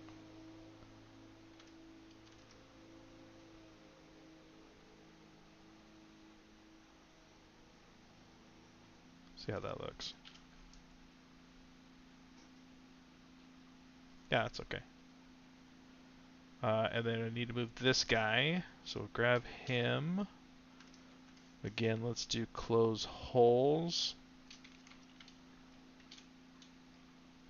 Okay, that way we can orientate our widget right there just by clicking on it. And then what we want to do is, we'll just do that like that. Okay. This will be tricky. We just move him maybe like that. Okay, that could work. That means we need to move this guy too. that's all one piece, which is fine. What we'll want to do though is we'll just put him up here. Like that, and then we'll just move him. Something like that. I'm just trying to make sense of how these get fit into the back of the skull here. If I really had my way, I'd have this curve up this way a little bit.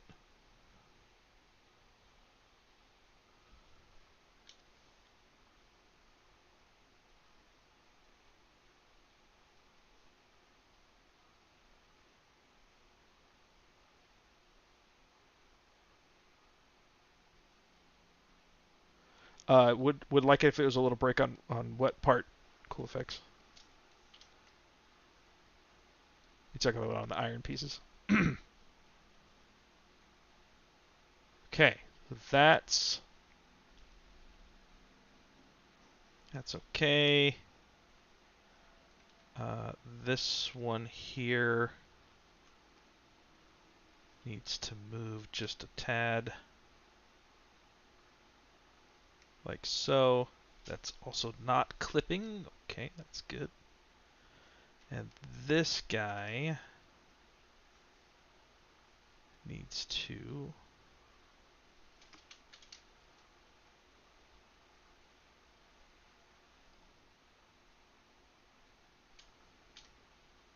uh-oh. Uh-oh, save it.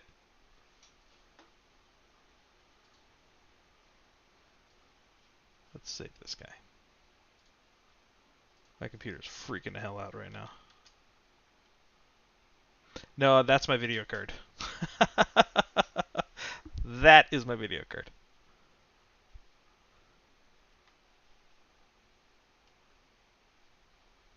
Right on the edge of the rail.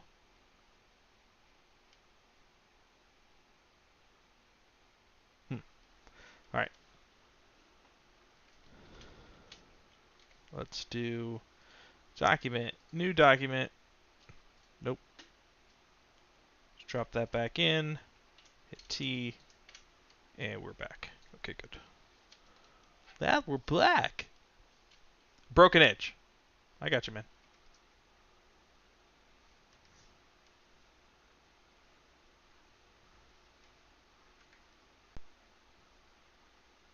I gotcha.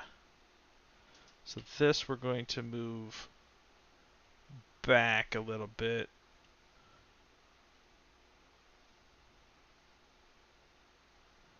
And actually this is good because it'll open up the spine a little bit so we can see the spine in there. Just make sure it's not clipping through anything, which is alright. The flow.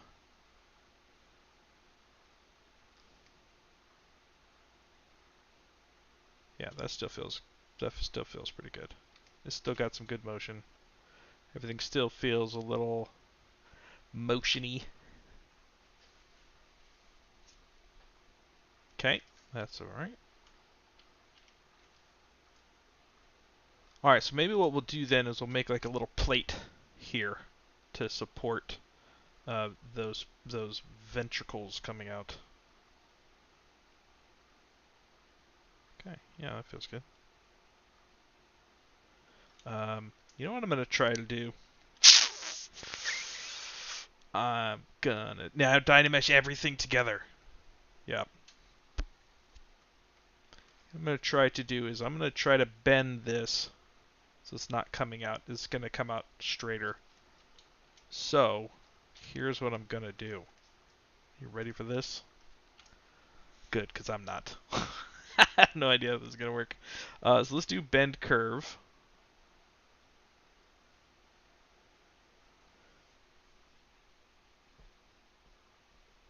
No. I got a better way.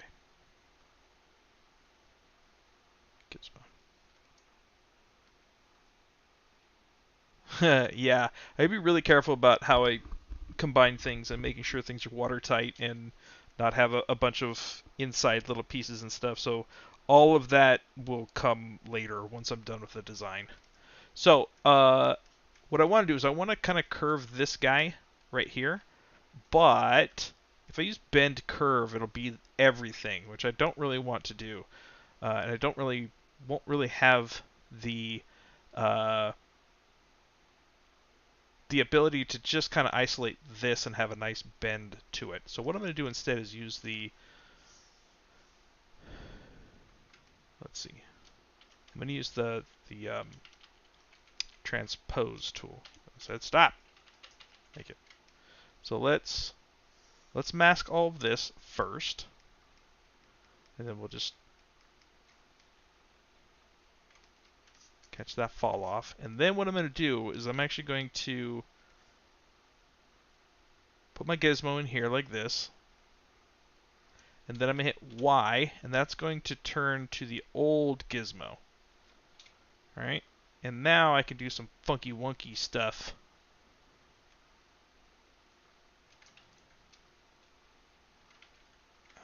What was it? This one.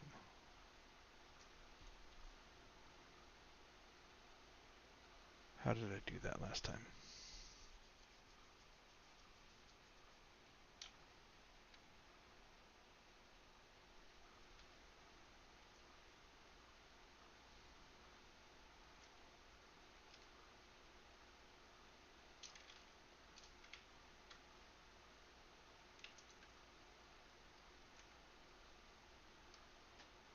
No, that's not how I did it.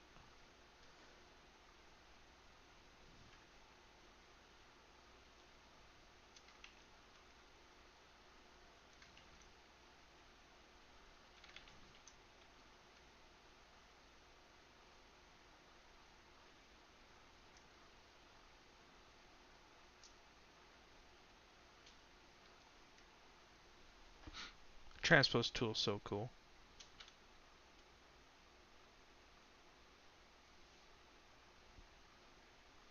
Let's see if I remember how to do this.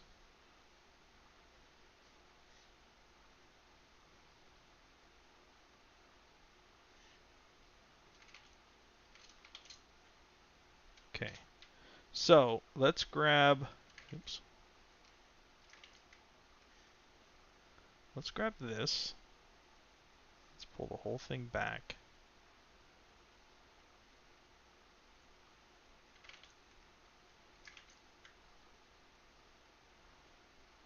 Yeah.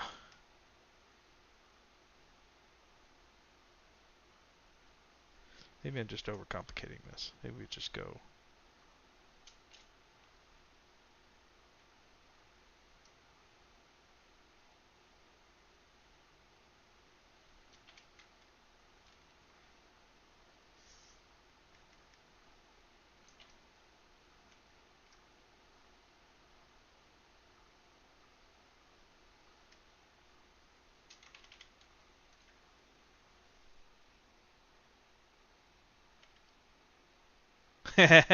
Yeah. Not a whole lot has changed. Everything has changed, but not much has changed. If that makes sense.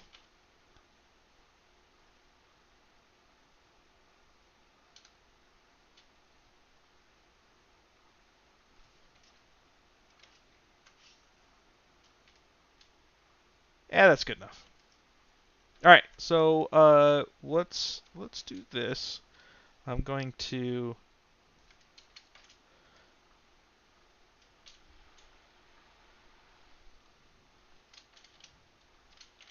There we go. I'm going to mask out an area that I want.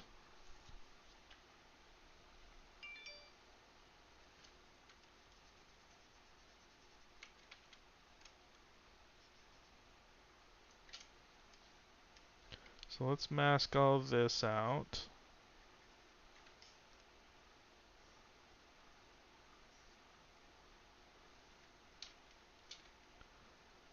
I'm not too worried about the exact shape, and I'll show you why here in a second.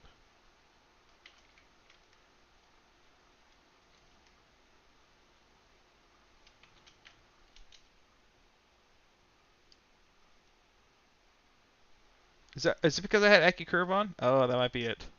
Good call.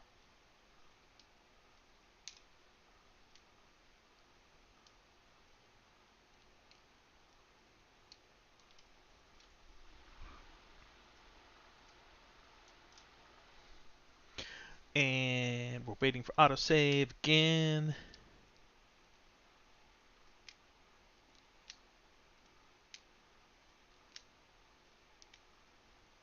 Oh, Z-spheres.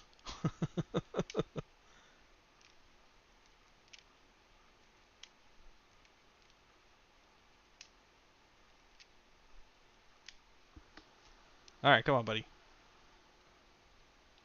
What are we up to now? 152 subtools? That's not bad. Come on, man, that's not much. There we go. So about that size? Sure. So what I'm going to do is we'll take this and we'll do group mask, hide that, split hidden, undo. So now I have this piece, right? So I still have my skull, but now I have this piece, which conforms exactly to that shape, which is exactly what I want. So then we're just going to cut this piece off.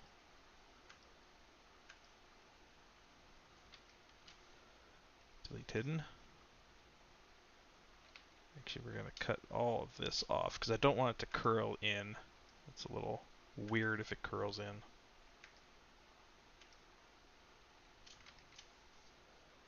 then just delete it. There we go.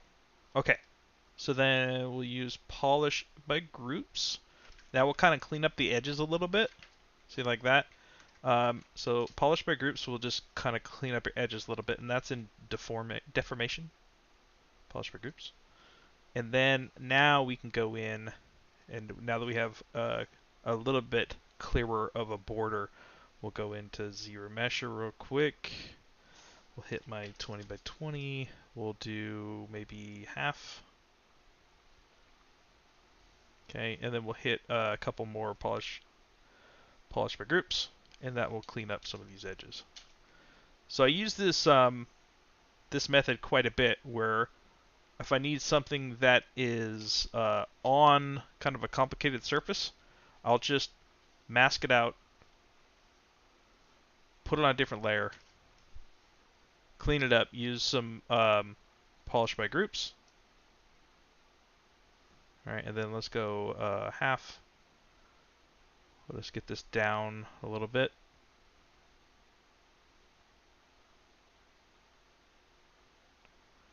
Okay, maybe. Oh, I should be doing half. That's why. Like, why isn't it going down? Okay, something like that. Cool. All right, so now I got this plate here, and then now I can kind of reshape how far off I want that piece to go.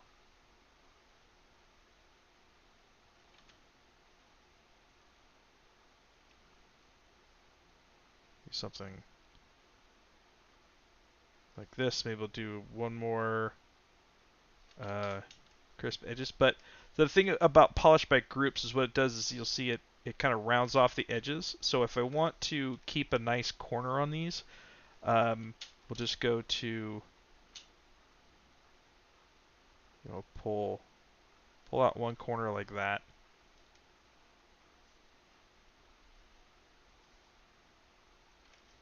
Yep, something like that, right? And then what I'll do is I'll just mask off that piece, and then when I do polish by groups, it will keep those nice corners there. Okay, and then what I can do is let's do a edge loop. We want out. That's fine. We'll do bevel of maybe 1, polish maybe 1, loops 1. And then let's see what that looks like.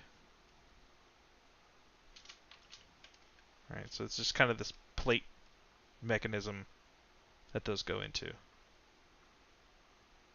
Something like that.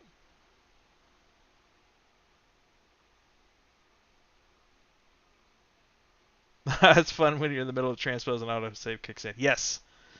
Yes. That's the one. Alright, ladies and germs, I do have to call it. We still have a little bit of work to do. We got to redo the spine here. We have to redo these antennae, and then we'll do the teeth and maybe some more finer details on the rust. And then I think we start breaking it down into production.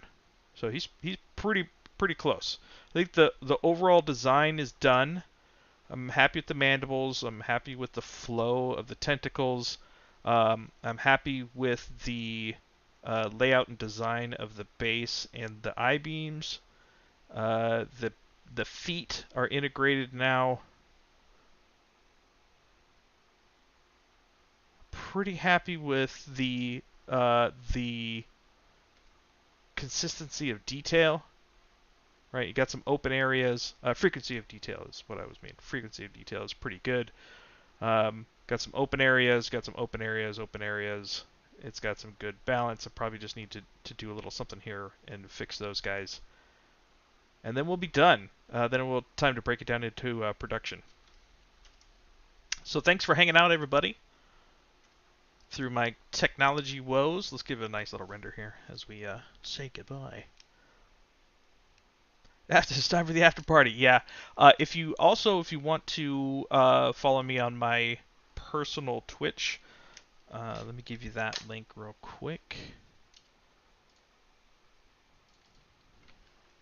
Here's our personal page. We'll probably be doing some other stuff here actually very soon. This week, we're actually working on a full-size Space Marine for collectible size. So this is the beginning of that. I'm working on this with the Stylus League guys. So take a look at Stylus League. That's Mike and company. So we're going to be. This I think is going to be Jagatai Khan is what we're working on with this guy. But yeah. So stay tuned. I'll be doing a lot of that guy on my personal channel. And we will see you soon. If you're interested in getting your hands on this guy as an STL, you can. We'll be giving him away for free. Sign up for the newsletter on our website at Clinkerbuild Studio about contact, and I will send out a notification once the STL is ready, and we'll give that one out. My personal Twitch channel is just above, but I'll put it back in there as well. That's my personal Twitch channel. Also, if you'd like to follow us on Clinkerbuilt Instagram, you can. I do a lot of our work in progress stuff there for painting. And yeah. Let me give you the website too. What the hell? I'm link happy right now. I am link happy. All the links. Just send you all the links. All right. Yeah. Okay. So we'll see you next month for the Pixelogic for finishing this guy up. And Stylus League not next week, but the week after Friday. We'll be working on our Space Marine stuff. So I will see you guys soon. Hope you guys had fun. Hope you guys learned a few things, but most of all, I hope you were inspired to go make your own cool stuff. So do it. You get out there and you make some cool stuff. Got me? Dr. Brendon says so. Alright, guys. Take it easy.